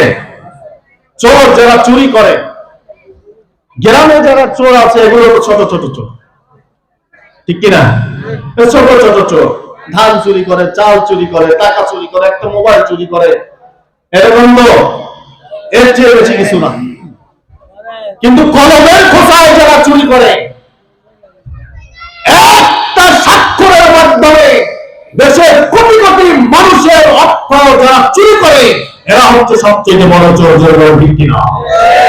এই চোরদের বিচার যদি কোরআন অনুযায়ী বাংলাদেশে একটা চোরের বিচার হতো, আল্লাহর কসম সারা দেশের জিন্দেগিতে ওই আইন বাস্তবায়ন থাকা পর্যন্ত আরেকটা চোর খুঁজে পাওয়া যাবে না। কিরকম আমি আপনাদেরকে একটু বুঝাই। মনে করেন আপনাদের এলাকায় একজন চুরি করেছে, কোরআনের আইন আছে ওয়াসারিকু ওয়াসারিকাতু ফাকতাউ আইদিয়াহুমা জাযাআন বিমা কাসাবা নাকালান মিনাল্লাহ। আমি যখন আসতেছিলাম, হুজুর এই আয়াত তেলাওয়াত করছেন, আমি শুনছি, এই আয়াতের উপর হুজুর আলোচনা করছেন। চমৎকার আলোচনা, আমার খুব ভালো লাগছে, আলহামদুলিল্লাহ। আল্লাহ রাব্বুল আলামিন বলেন চোর চুরি করলে তার হাত কেটে দাও। এই আইনটা যদি বাংলাদেশে বাস্তবায়ন থাকে, তাহলে এই সমাজে কেন্দ্রীয় মসজিদের খতিব সাহেব কোরআন দিয়ে ফতোয়া দিবে, আর সেই ফতোয়া অনুযায়ী চোরের হাত কর্তন করা হবে।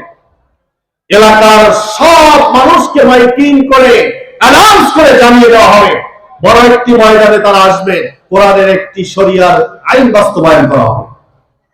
সবাই চারিদিকে দাঁড়িয়ে থাকবে, মাঝখানে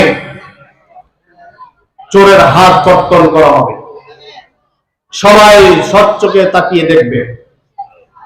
আপনারা বলেন, এই অবস্থা দেখার পর যেই সমস্ত চোরেরা, অন্য চোরেরা আর কি কেউ চুরি করার সিদ্ধান্ত নিবে না? আরেকটু সামনে আগাই, মনে করেন চোরের হাতটা কেটে দেওয়া হলো, এরপরে কয়েকদিন পরে সমাজের সবচেয়ে বড় একটি অনুষ্ঠান হলো এই আজকের অনুষ্ঠানের মতো। এখন সামাজিক অনুষ্ঠানগুলোতে সমাজের সব পরিবারের মানুষকে দাওয়াত দেওয়া হয়, ঠিক কিনা? এখন ওই ধারাবাহিকতায় চোর দাওয়াত পাইল। এবার চোর দাওয়াত পেয়ে চোর ওই প্রতিষ্ঠানে আসলো, তার এক হাত কাটা, এক হাত, এই আমার দিকে আপনাদের মনোযোগ আছে, এক হাত কি কাটা। এখন ওই চোরটা হাতটা রুমালের ভিতরে পেঁচাইয়া, তারপরে বুঝে লুকায়া তারপরে আসবে ওই অনুষ্ঠানে, ঠিক কিনা বলেন? ওই চোরটার হাত কাটা দেখে সমাজের সব মানুষ বুঝতে পারবে, আত্মীয় স্বজন বুঝতে পারবে এইটার হাত কেন কাটা, নিশ্চয়ই এই লোকটা একটা চোর ছিল, ঠিক কিনা? জুমার দিন হাত কাটা চোর মসজিদে যখন জুমার নামাজ পড়তে যাবে, চোরের ভয়ে পুলিশ মনের ভিতরে ভয় থাকবে, লুকায় লুকায় আস্তে আস্তে গিয়ে তারপরে এক কর্নারে বসে যাবে, কেউ যেন তার হাতটা না দেখে। চোর যখন শ্বশুর বাড়ি দাওয়াত পেয়ে শ্বশুর বাড়ি যখন যাবে, ওই হাতটা তো খুলে যেতে পারবে না, যদি না থাকতো, স্প্রিং থাকতো, তাহলে খুলে হাতটা বাড়িতে রেখে যেতে পারতো, ঠিক কিনা বলে? কিন্তু চোরের অবস্থা এমন দুরবস্থা, চোর হাত কাটা অবস্থায় শ্বশুর বাড়ি যাওয়া লাগতেছে। ওই শ্বশুর বাড়ির সব মেহমানরা চোরের হাত কাটা দেখে সবাই নিঃসন্দেহে বুঝতে পারবে আমাদের জামাই চুরি করেছিল। চোর যেখানে যাবে সেখানেই চোর, হাত কাটা দেখে মানুষ বুঝবে এটা চুরি করেছিল, এটা একটা চোর, জোরে বলেন ঠিক কিনা? এই চিন্তা চেতনা যখন আসবে মানুষের ভিতরে, একটা চোরের হাত কাটলে দ্বিতীয় আর একটা চোর বাংলাদেশে আর জন্ম নেবে না, জোরে বলেন ঠিক কিনা? স্বাধীনতার 54 বছরের মধ্যে যারা এই দেশে ক্ষমতা এসেছে, ক্ষমতার চেয়ারে বসে কলমের খোসায় কোটি কোটি মানুষের বুকের উপরে কলমের খোসা দিয়ে লক্ষ লক্ষ কোটি কোটি টাকা তারা আত্মসাৎ করেছে, চুরি করেছে, বলেন ঠিক কিনা? যদি কোরআনের এই আয়াত বাস্তবায়ন থাকতো, তাহলে একটা চোর হাত কাটলে দ্বিতীয় একটা চোর 16 বছর জবরদখল করে জনগণের আত্মসাৎ করতে পারত না, যে বলে ঠিক কিনা? এই জন্য কোরআনের আইন বাস্তবায়ন করার প্রয়োজন আছে না নাই? কোরআনের আইন বাস্তবায়ন করার সুবর্ণ সুযোগ আল্লাহ রাব্বুল আলামিন এখন আমাদেরকে দান করেছেন, ঠিক কিনা বলেন? এজন্য আমাদের সকলকে মরে যাই বেঁচে থাকি যাই কিছু হোক জীবনের সব ক্ষেত্রে কোরআনের সম্মানে কোরআনের আইন বাস্তবায়ন করার জন্য সর্বাত্মক প্রচেষ্টা চালাতে হবে, জোরে বলেন ঠিক কিনা? আপনারা কি সবাই চান এদেশে কোরআনের শাসন কায়েম হোক? কারা কারা চান একটু দেখি, একটা স্লোগান দেন।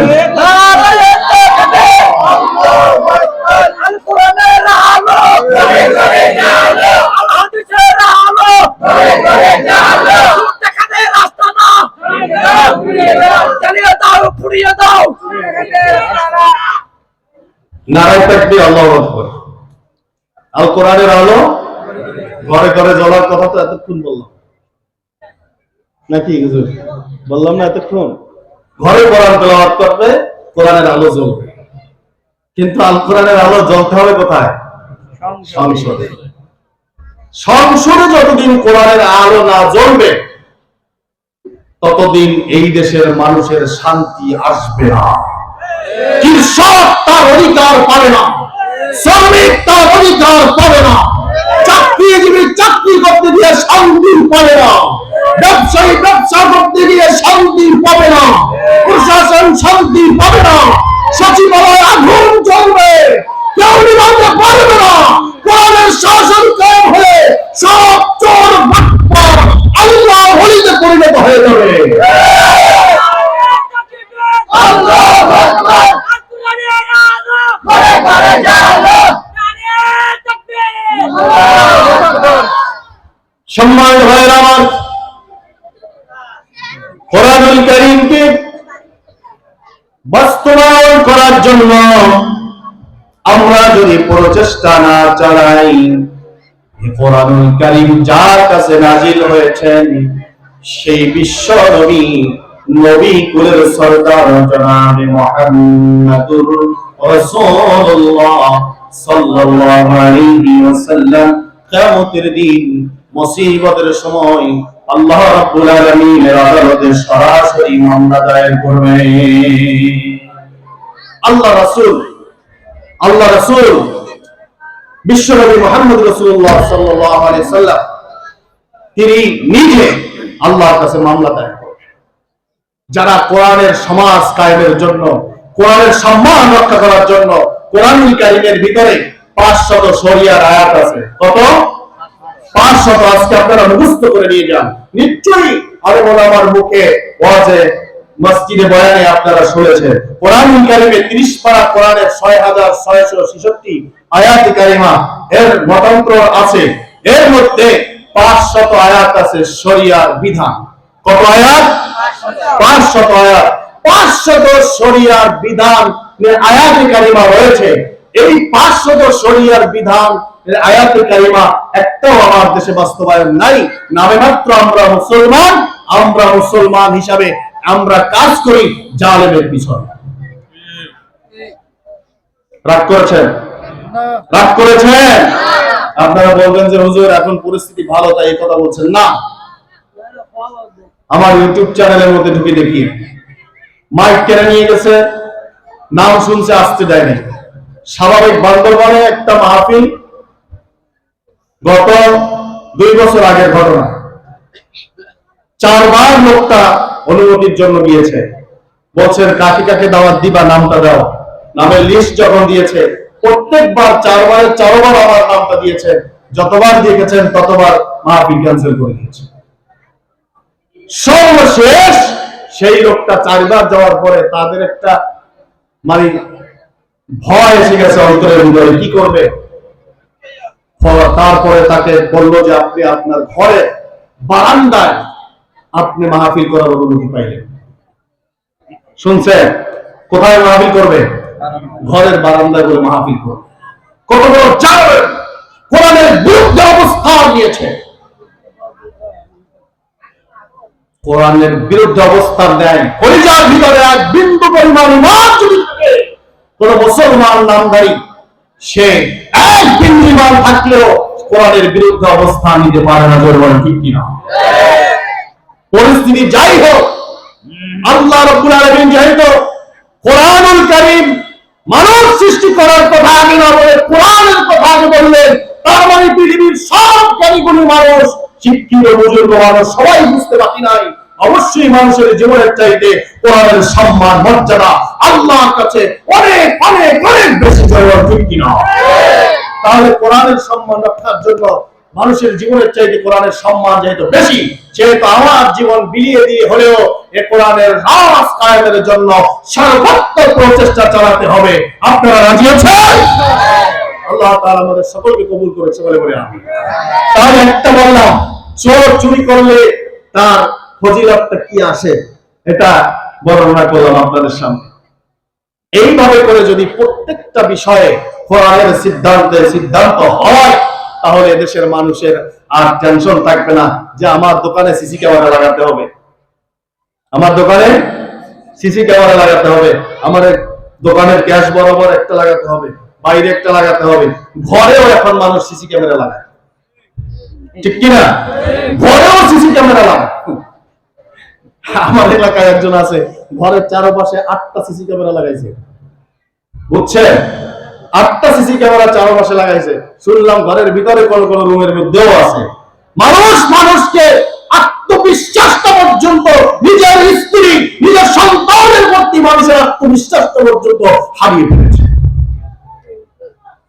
কারণ ওই সারাদিন মোবাইল নিয়ে পড়ে থাকে, ওখানে যা দেখে ওগুলো শেখে, ওগুলোই আমল করার চেষ্টা করে। আর যদি তারা কোরআন শিখতো, কোরআন বুঝতো, কোরআন আমল করার চেষ্টা করত, তাহলে আর মানুষের আত্মবিশ্বাস হারাতে হতো না। মানুষ মানুষকে আল মুসলিম আকুল মুসলিম এরকম বিশ্বাসটার সাথে নিজের ভাই হিসাবে আরেকজনকে তার কাছে সবকিছু আমানত রাখতে পারত। আহারে মানুষ সামান্য কিছু ভাই কি ব্যাপার, গেলেন প্যান্ট শার্ট ঢাকাইয়া, কোটি কোটি টাকার মালিক, আসলেন খালি লুঙ্গি পরে। আপনাদের এলাকার এই সাতকানি এলাকার কথা বলছি, একজন বিদেশ থেকে, আপনারা বিরক্তি হচ্ছেন, অস্থির হচ্ছেন? একজন আপনাদের এলাকার কথা বলছি, একজন লোক অনেক টাকা পয়সার মালিক হয়েছে, 2 মাসের মাত্র ছুটি নিয়ে বাংলাদেশে এসেছে, তাও বিবাহ করার জন্য। 2 মাসের ছুটি নিয়ে আসছে। তার আপন 2 ভাই তার দোকানে চাকরি করে, সৌদি আরবে কয়েকটা দোকান আছে, ব্যবসা। আপন ভগ্নিপতি তার দোকানে চাকরি করে, অনেক টাকার মালিক, বেচারা বাড়িতে আসছে, যুবক মানুষ, বিয়ে করবে, 2 মাসের মাত্র ছুটি, 2 মাসের ভিসা নিয়ে আসছে। 2 মাস পর বেচারা চলে যাবে। এর আগে বড় ভাইকে পাঠিয়ে দিয়েছেন, বড় ভাইও আসছিল, তাকেও পাঠিয়ে দিয়েছেন, ভাইকেও পাঠিয়ে দিয়েছেন। ভাই 2 ভাই আর ভগ্নিপতি মিলে সুন্দর করে দোকানের সব কিছু বিক্রি করে দিয়ে তারা একেবারে আলাদা হয়ে গেছে। ভাই যখন গেছে, যাওয়ার পরে দোকানে গিয়ে দেখে কিছু নাই। তখন লোকটা কোনো টাকা পয়সা ছাড়া আবার লুঙ্গি পরে বাংলাদেশে, শার্ট আর লুঙ্গি পরে বাংলাদেশে আসতে হয়েছে। নিজের এক মায়ের পেটের আপন ভাই, ভাইয়ের সম্পদ লুণ্ঠন করলো। আল্লাহর ভয় অন্তঃকরণে যদি থাকতো, তাহলে ওই লোকটি কোনদিন তার ভাইয়ের আমানতকে খেয়াল করতে পারতো না। ঠিক কিনা? আমার ভাইজান, এই জন্য কোরআনের বিকল্প কিছু নাই। মানুষকে বাঁচানোর জন্য, বাঁচার জন্য, দুনিয়ায় কল্যাণ পাওয়ার জন্য আর পরকালে মুক্তি পাওয়ার জন্য কোরআনুল কারীমের বিকল্প আর কিছুই নাই। কোরআন যদি না পড়ি, যদি না অধ্যয়ন করি, না বুঝি, না আমল করি, তাহলে বলছিলাম বিশ্ব নবী মুহাম্মদুর রাসূলুল্লাহ সাল্লাল্লাহু আলাইহি ওয়াসাল্লাম নিজে আল্লাহ রাব্বুল আলামিনের আদালতে মামলা করবে। কোরআনুল কারীমে আল্লাহ রাব্বুল আলামিন বলছেন, ওয়াকালার রাসূল ইয়া রাব্বি ইন্না কওমি ইত্তাখাযু হাযাল কুরআনা মাহজুরা। আল্লাহ রাসূল নিজে আল্লাহ পাকের কাছে গিয়ে বলবেন, হে আমার রব, হে আমার রব, হে আমার প্রতিপালক, এই জাতি, এই গোষ্ঠী, এই কওম, এই দল কোরআনের বিরুদ্ধে আচরণ করেছে, কোরআনের আইনের বিরুদ্ধে আচরণ করেছে, কোরআন প্রতিষ্ঠা হোক সেটা চায় নাই, কোরআন বুঝতে চায় নাই, কোরআন আমল করতে চায় নাই, কোরআনের পক্ষে ভূমিকা রাখে নাই। এই দল, কওম শব্দের অর্থ হচ্ছে দল, কওম শব্দের অর্থ হচ্ছে মত, কওম শব্দের অর্থ হচ্ছে গোষ্ঠী, কওম শব্দের অর্থ হচ্ছে কোন একটি কাফেলা। আল্লাহ এই দল, এই কাফেলা, এই গোষ্ঠী কোরআন মানে নাই, কোরআন বোঝে নাই, কোরআন আমল করে নাই। আল্লাহ তাআলা এদের ব্যাপারে তোমার কাছে বিচার দিলাম, তুমি ফয়সালা করে দাও। আল্লাহ পাক একটাই ফয়সালা করবে, তিনি ঘোষণা করবেন, জাহান্নাম খালিদিনা ফিহা, তোমার স্থান হলো জাহান্নাম, চিরকাল ধরে জাহান্নামের ভিতরে থাকো। আল্লাহ রাসূল মামলা দিয়েছেন যাদের বিরুদ্ধে, যারা কোরআনের বিরুদ্ধে এই দুনিয়ায় ভূমিকা রেখেছে, তাদের বিরুদ্ধে বিশ্বনবী মামলা দিয়েছে। বিশ্বনবী যেখানে বাদী কোরআনের বিষয় নিয়ে, আল্লাহ রাব্বুল আলামিন যেখানে বিচারক, সেখানে কোরআনের বিরুদ্ধে আচরণকারী ওই জালিমের কোনো পক্ষপাতিত্ব করার মতন কেউ থাকবে না। ঠিক কিনা বলেন? এই জন্য আমি আপনাদের প্রতি অনুরোধ করব, যতদিন বেঁচে থাকি কোরআনের সঙ্গে থাকবো ইনশাআল্লাহ। যতদিন বেঁচে থাকবো কোরআনের সঙ্গে থাকবো। কোরআন যেখানে আমরা আছি সেখানে, কোরআন নাই যেখানে আমরা নাই সেখানে। প্রত্যেকটি সন্তানকে কোরআন শিখানোর ব্যবস্থা করেন, পরিবারে কোরআনের বিধান চালু করেন। কোরআন কি বলে আজকে গিয়ে সকালবেলা উঠে ফজরের নামাজ পড়ে আপনি নিজে কোরআন নিয়ে বসে যান।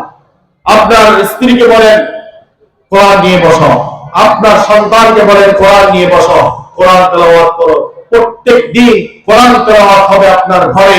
আপনার ঘরে আর শয়তান থাকবে না, আপনার ঘরে আল্লাহ রহমতের ফেরেশতা থাকবে, আপনার ঘরে আল্লাহ রহমত বর্ষিত হয়ে থাকবে, বরকত বর্ষিত হয়ে থাকবে, ঘরের সব অশান্তি দূর হয়ে যাবে, ঘরের ভিতরে জান্নাতের পরিবেশ তৈরি হয়ে যাবে। বলেন সুবহানাল্লাহ। একটু করে জিকির করেন সুবহানাল্লাহ, আলহামদুলিল্লাহ, লা ইলাহা সুবহানাল্লাহ, আলহামদুলিল্লাহ, লা ইলাহা, জোরে সুবহানাল্লাহ, আলহামদুলিল্লাহ, লা ইলাহা, সুবহানাল্লাহ, আলহামদুলিল্লাহ, লা ইলাহা, লা ইলাহা ইল্লাল্লাহ মুহাম্মাদুর রাসূলুল্লাহ সাল্লাল্লাহু আলাইহি ওয়াসাল্লাম। সম্মানিত ভাইরা আমার,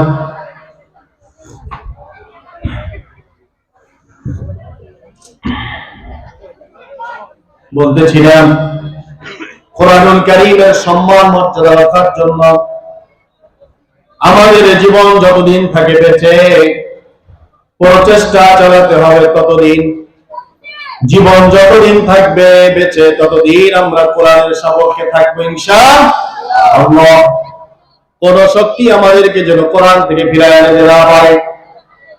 কোরআন আমাদেরকে শিক্ষা দেয় আল্লাহ রাব্বুল আলামিন ছাড়া অন্য কোন কাজ কারো কাছে সালাম দেওয়া হবে না, আল্লাহ ছাড়া কারো কাছে মাথা নত করবে না।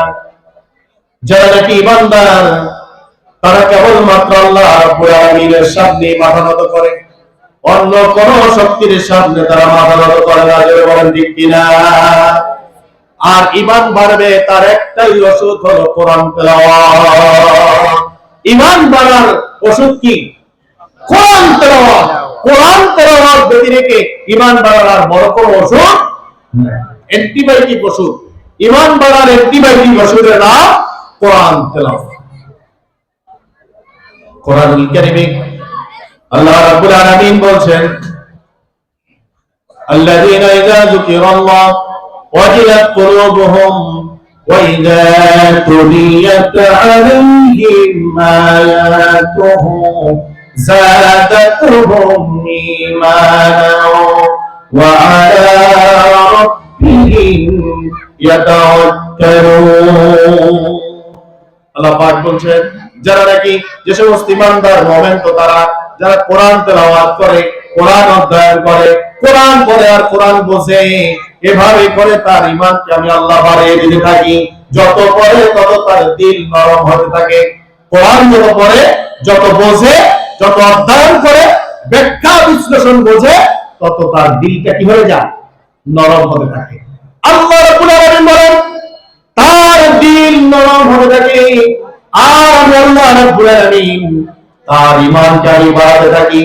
ঈমান বাড়াতে বাড়াতে এমন পর্যায়ে চলে যায় ওয়া আলা রাব্বিহিম ইয়াতাওয়াক্কালুন।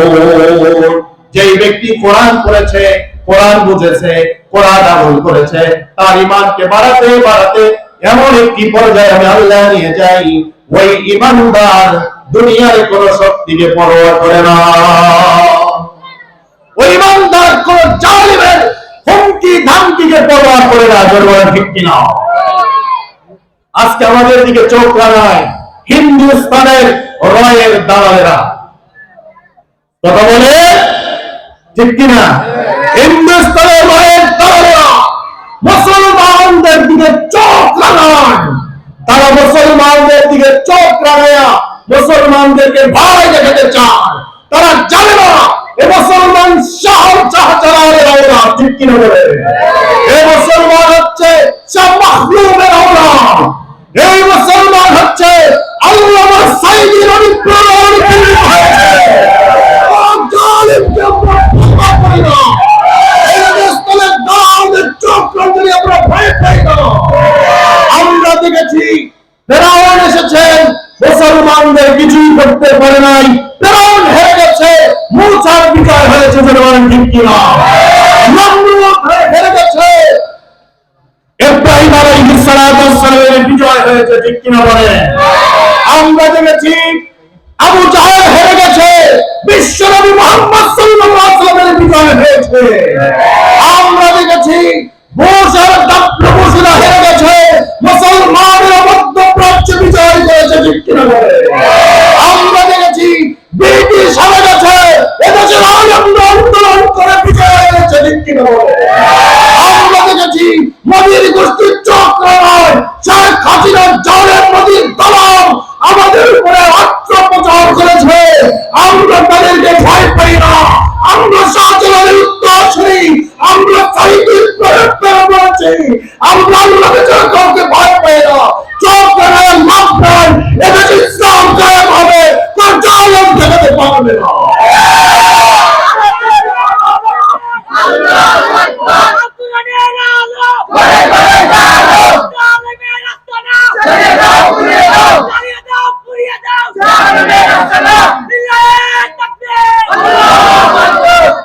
সম্মানিত ভাইরা আমার,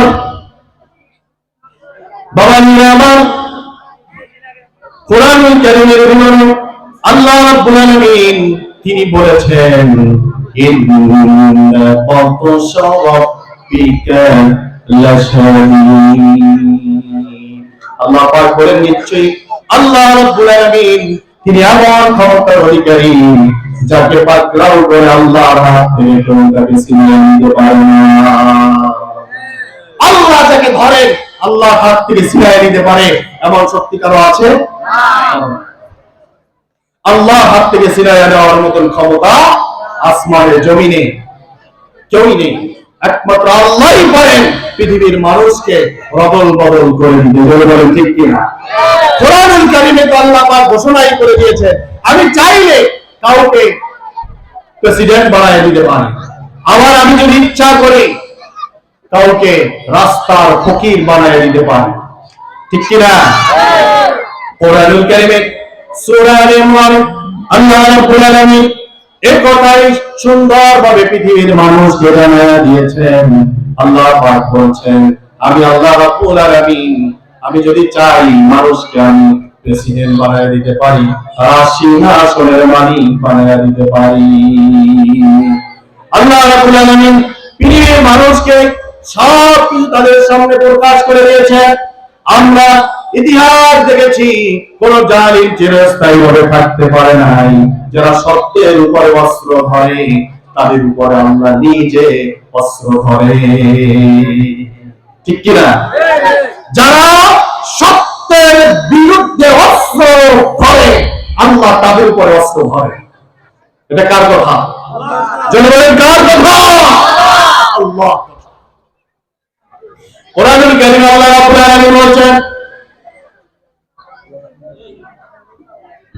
وَإِذْ يَمْكُرُ بِكَ الَّذِينَ كَفَرُوا لِيُثْبِتُوكَ أَوْ يَقْتُلُوكَ أَوْ يَخْرُجُوكَ وَيَمْكُرُونَ وَيَمْكُرُ اللَّهُ আল্লাহু খায়রুল মাকিরিন। জোরে বলেন আল্লাহু আকবার। আরো চিৎকার দিয়ে বলেন আল্লাহু আকবার। আল্লাহ রাব্বুল আলামিন বললেন, ওই জালেমেরা তারা অনেক ষড়যন্ত্র করেছিল তোমাদের বিরুদ্ধে। গভীর মনোযোগ। আল্লাহ রাব্বুল আলামিন কোরআনুল কারীমের ভিতরে জানায় দিলেন, হে নবী, তুমি এবং তোমার অনুসারীদের বিরুদ্ধে তারা অনেক ষড়যন্ত্র করেছে। তারা প্রথমে চেয়েছিল তোমাদেরকে জেলখানার ভিতরে বন্দী করে রাখবে। এরপরে তারা চেয়েছিল তোমাদেরকে হত্যা করবে। তারপরে তারা চেয়েছিল তোমাদেরকে দেশ থেকে ভিনদেশী বলে, রাজাকার বলে, তোমাদেরকে আলবদর বলে পাকিস্তানে পাঠিয়ে দিবে।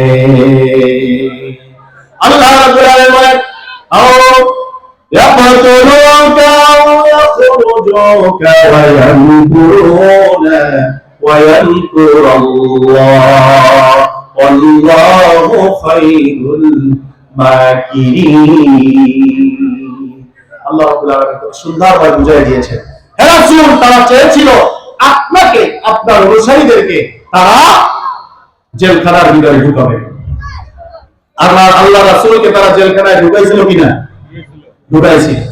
শিহাবে আবু তালেবে আল্লাহ রাসূলকে জেলখানার ভিতরে তারা ঢুকিয়েছে।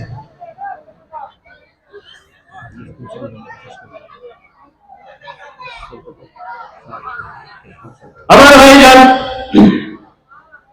বিশ্ব নবী, নবী কুলের সর্দার জনাব মুহাম্মদুর রাসূলুল্লাহ, সকলে বলেন সাল্লাল্লাহু আলাইহি ওয়াসাল্লাম, তাকে কাফের মুশরিকরা জেলখানায় ঢুকালো। বিশ্ব নবী কি কোন মানুষকে গালি দিয়েছিল কিনা? কথা বলেন, নবীজি কোনদিন কাউকে গালি দিয়েছেন? কারো বিরুদ্ধে মিথ্যা কথা বলেছেন কি? রাসূল কি কারো ধন সম্পদ আত্মসাৎ করেছিল কিনা? রাসূল তো কিছুই করে নাই। তিনি হচ্ছেন নিষ্পাপ। কাফেররা নিজেরাই তাকে নবুয়তির পূর্বে বিশ্ব নবীকে আল আমিন উপাধি কোন মুসলমান দেয় নাই। বিশ্ব নবীকে আল আমিন উপাধি কাফেররাই দিয়েছিল। সেই কাফেররা বিশ্ব নবীকে আবার গালি দিতে শুরু করলো, পাগল বলতে শুরু করলো, তাকে গণক বলতে শুরু করলো। আটটি ভাষায় বিশ্ব নবীকে তারা গালি দিল। কারণ কি? কারণ হলো বিশ্ব নবী বলেছেন লা ইলাহা ইল্লাল্লাহু মুহাম্মাদুর রাসূলুল্লাহ। যদি করেন লা ইলাহা ইল্লাল্লাহ, লা ইলাহা লা ইলাহা ইল্লাল্লাহ, লা ইলাহা লা ইলাহা ইল্লাল্লাহ মুহাম্মাদুর রাসূলুল্লাহ। বিশ্ব নবীকে তারা হত্যা করতে চাইল, তাকে গালি দিল, নির্যাতন করলো, নিপীড়ন করলো। মক্কার জীবনে 13টি বছরের 4টি স্তর ভাগ করা হয়েছে। প্রথম স্তর নবীজি গোপনে কালেমার দাওয়াত দিয়েছেন। দ্বিতীয় স্তর নবীজি প্রকাশ্যে দাওয়াত দিয়েছেন কালেমার। তখনই কাফের মুশরিকরা ক্ষিপ্ত হতে শুরু করেছে, রাসূলকে বিভিন্ন ধরনের প্রস্তাব দিয়েছে, থামায়া রাখার চেষ্টা করেছে। রাসূলুল্লাহ ডাইরেক্ট বললেন, ওই আকাশের চাঁদ সূর্যটা যদি আমার হাতে এনে দাও, তারপরেও আমি ইসলামের দাওয়াত থেকে চুল পরিমাণ সরে দাঁড়াবো না। এরপরে তারা রাসূলুল্লাহর বিরুদ্ধে ষড়যন্ত্র করলেন, বিশ্ব নবীকে জেলখানায় ঢুকাইয়া দিবে। আল্লাহ রাব্বুল আলামিনের হাবিবকে তারা জেলখানায় ঢুকাইয়া দিল। শিহাবে আবু তালেবী বিশ্ব নবী তার অনুসারীদেরকে নিয়ে শিহাবে আবু তালেবের জেলখানার ভিতরে তাকে ঢুকে থাকতে হলো। নবীজি যদি বলতেন, আমি কোরআনের কর্মসূচি বাস্তবায়ন করব না, কোরআনের দাওয়াত দিব না, আল্লাহ যা নাযিল করে মানুষের সামনে আমি তা পেশ করব না, এটা যদি নবীজি বলতেন, জেলখানায় নবীজিকে 1 মিনিট থাকতে হতো না। জোরে বলেন ঠিক কিনা? একমাত্র কোরআনের দাওয়াত দেওয়ার কারণে, কোরআন প্রতিষ্ঠার এই সংগ্রামে লিপ্ত হওয়ার কারণে আল্লাহ রাব্বুল আলামিনের হাবিবকে, যার শরীরের উপরে, চেহারার উপরে মশা মাছি পর্যন্ত পড়া হারাম করে দিয়েছেন আল্লাহ রাব্বুল আলামিন। সেই বিশ্ব নবীকে তারা মেরেছে, জোরে বলেন ঠিক কিনা?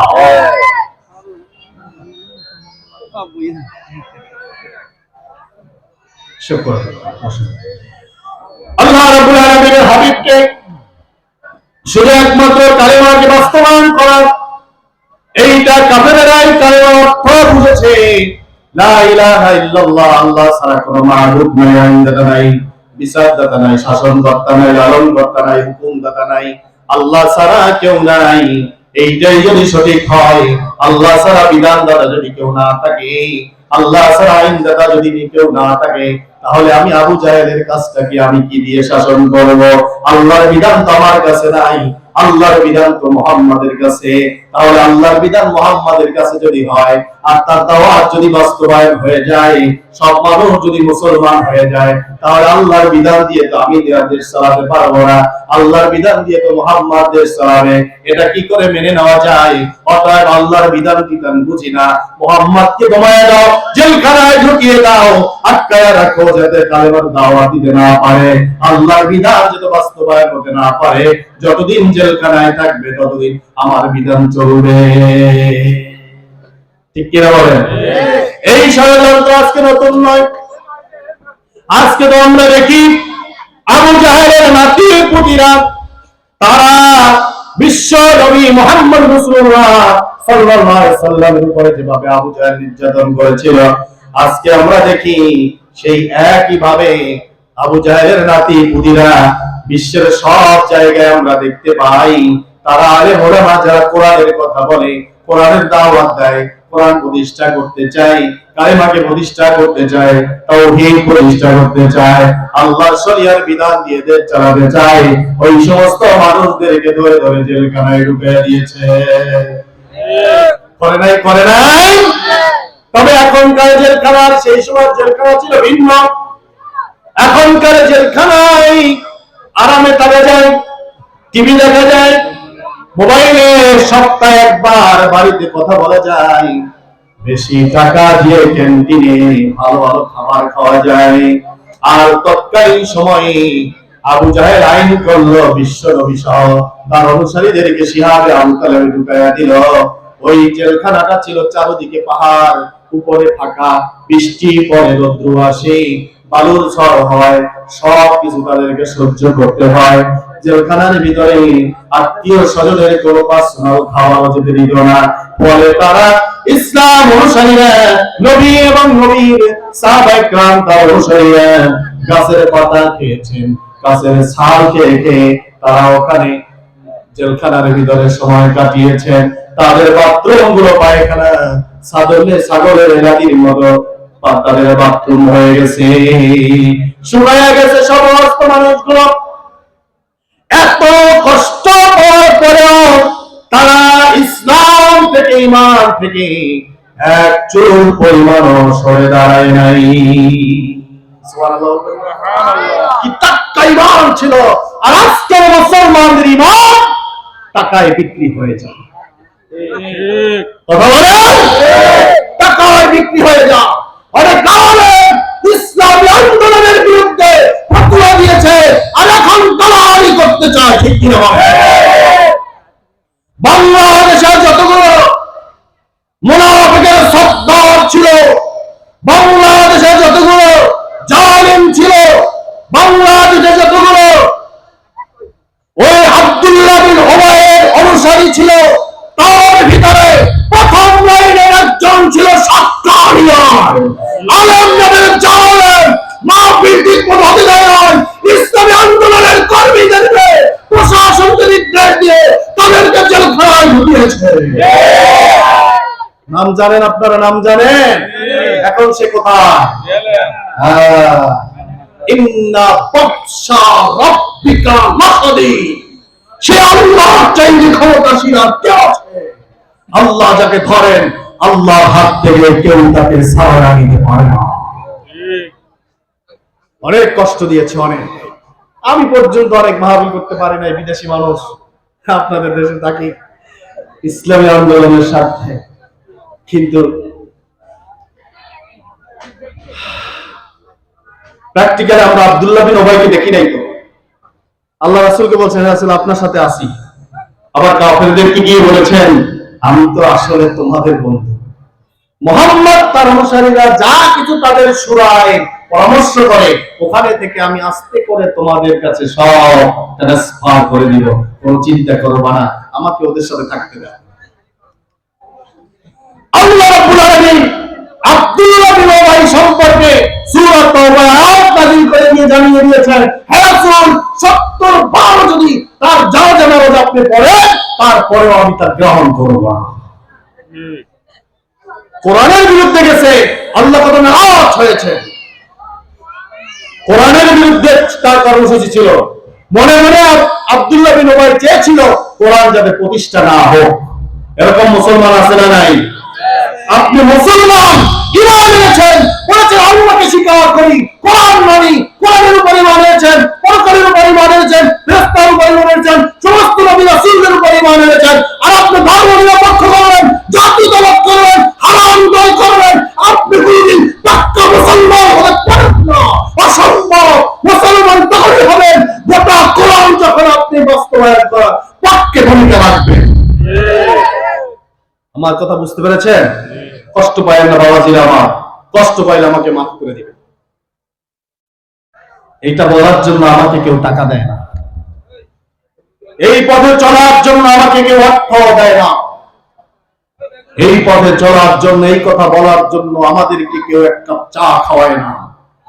আমরা রাসূলের জীবনী পড়ে বুঝেছি, সমস্ত নবী রাসূলরা আল্লাহর দ্বীন কায়েমের জন্য মার খেয়েছেন, ঠিক কিনা? স্বয়ং বিশ্ব নবী পাহাড়ের উপরে উঠেছেন, পাহাড় ভয়ে কাঁপছে। আল্লাহ রাব্বুল আলামিন পাহাড়কে নির্দেশ করলে, হে পাহাড় তোমার উপরে বিশ্ব নবী উঠেছে, খবরদার বেয়াদবি করবে না।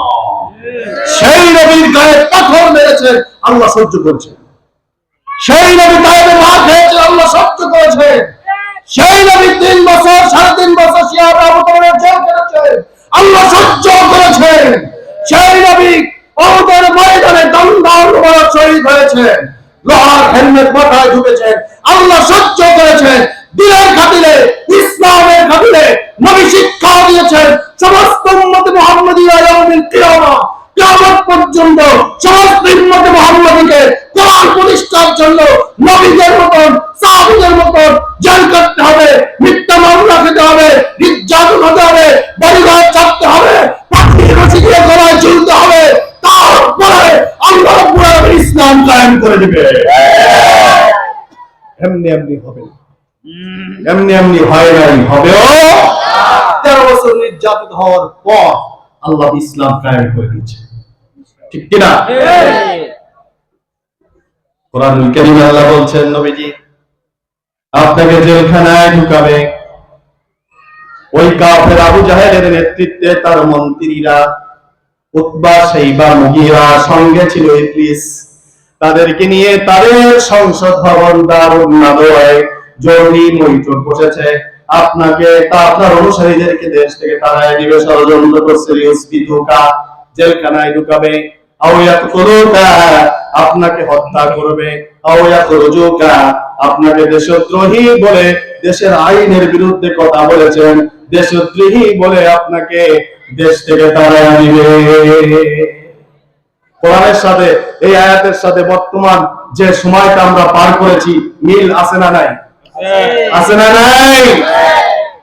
কোরআনের কথা বললে তারা সহ্য করতে পারত না, তাদেরকে গালি দিলে সহ্য করতে পারত, কিন্তু কোরআনের কথা বললে সহ্য করতে পারত না। কারণ তারা জানে কোরআন যদি প্রতিষ্ঠা হয়, সাধারণ মানুষ কোরআনের রং যদি দেখতে পারে, কোরআন প্রতিষ্ঠা হয়ে যে স্বাদ পাবে, সাধারণ মানুষকে আর কোনদিন ধর্ম নিরপেক্ষতার দিকে ফিরে আনা সম্ভব হবে না। এই জন্যই তারা শুধু কোরআনের কথা যেখানে বলতো সেখানেই আবু জাহেলের মতন কর্মসূচি দিয়ে সেটাকে 144 জারি করে সেখানে বন্ধ করে দিত, ঠিক কিনা বলেন? আমার ভাইজান, রাসূলুল্লাহ সাল্লাল্লাহু আলাইহি সাল্লামকে তারা জেলখানায় ঢুকাতে চাইছে। ইবলিস বলছে হবে না, জেলখানায় ঢুকালে হবে না। তাহলে কি করবা? তাহলে তাকে প্রস্তাব দিল যে তাকে দেশ থেকে দেশদ্রোহী বলে তাড়িয়ে দাও। এই কথাটা এখন বর্তমানে যারা কিছুদিন আগে আমাদেরকে যারা বলতো যে এই দেশে পাকিস্তানের কিছু অনুসারী রয়েছে যারা যুদ্ধাপরাধী, রাজাকার ইত্যাদি ইত্যাদি বলে যারা আমাদেরকে গালি দিত, যারা আজ থেকে 20-30 বছর আগে জন্ম নিয়েছে তাদেরকে অনেক সময় রাজাকার বলতো, ঠিক কিনা বলে? কোরআনের পক্ষে আছে তাই রাজাকার গালি দিয়েছে। তাই বলে এদেশে পাকিস্তানি মানুষ আছে। আসলে কি এদেশের কোন আলেম ওলামা, কোন ইসলামী আন্দোলনের কর্মী কেউ কি কোনোদিন পাকিস্তানে গিয়েছে? কেউ যায়নি। বরঞ্চ আমরা দেখলাম এদেশে পাকিস্তানের কোন দালাল নাই। যত মামলা হয়েছে, হামলা হয়েছে, নির্যাতন হয়েছে, বাড়িঘর লুণ্ঠন করেছে, সন্তানকে গুলি করে বাবার সামনে হত্যা করেছে, মাকে নিয়ে নির্যাতন করেছে জেলখানায়, তারপরও একটা মানুষও পাকিস্তান গিয়ে আশ্রয় নেয় না। কিন্তু আমরা দেখলাম যাদেরকে আমরা ইন্ডিয়ার দালাল বলতাম, রয়ের দালাল বলতাম, এসকনের দালাল বলতাম, তাই দেখলাম সর্বশেষ জীবন বাঁচানোর জন্য ইন্ডিয়ায় গিয়ে দালাল হয়ে পরিচিত দালালের রূপ প্রকাশ করে তারা সেখানে গিয়ে আশ্রয় নিয়েছে, ঠিক কিনা? তাহলে আমরা এখন বুঝলাম, এদেশের মানুষ বুঝলো তারা কেউ বাংলাদেশি না, পরিচিত পক্ষে তারা ইন্ডিয়ান মানুষ। বাংলাদেশের মানুষ হলে এই দেশে মনে কথা বুকে সাহস থাকলে বাংলাদেশে থেকে জীবন দিত, পালাইছো কেন? এই দেশের মালিক পরিচিত পক্ষে, এই দেশের কোরআন কোরআনের বিরুদ্ধে কোন শক্তি এই দেশের মালিক হতে পারে না। এটা ওলিয়ার দেশ, শাহজালালের দেশ, সুবহানের দেশ।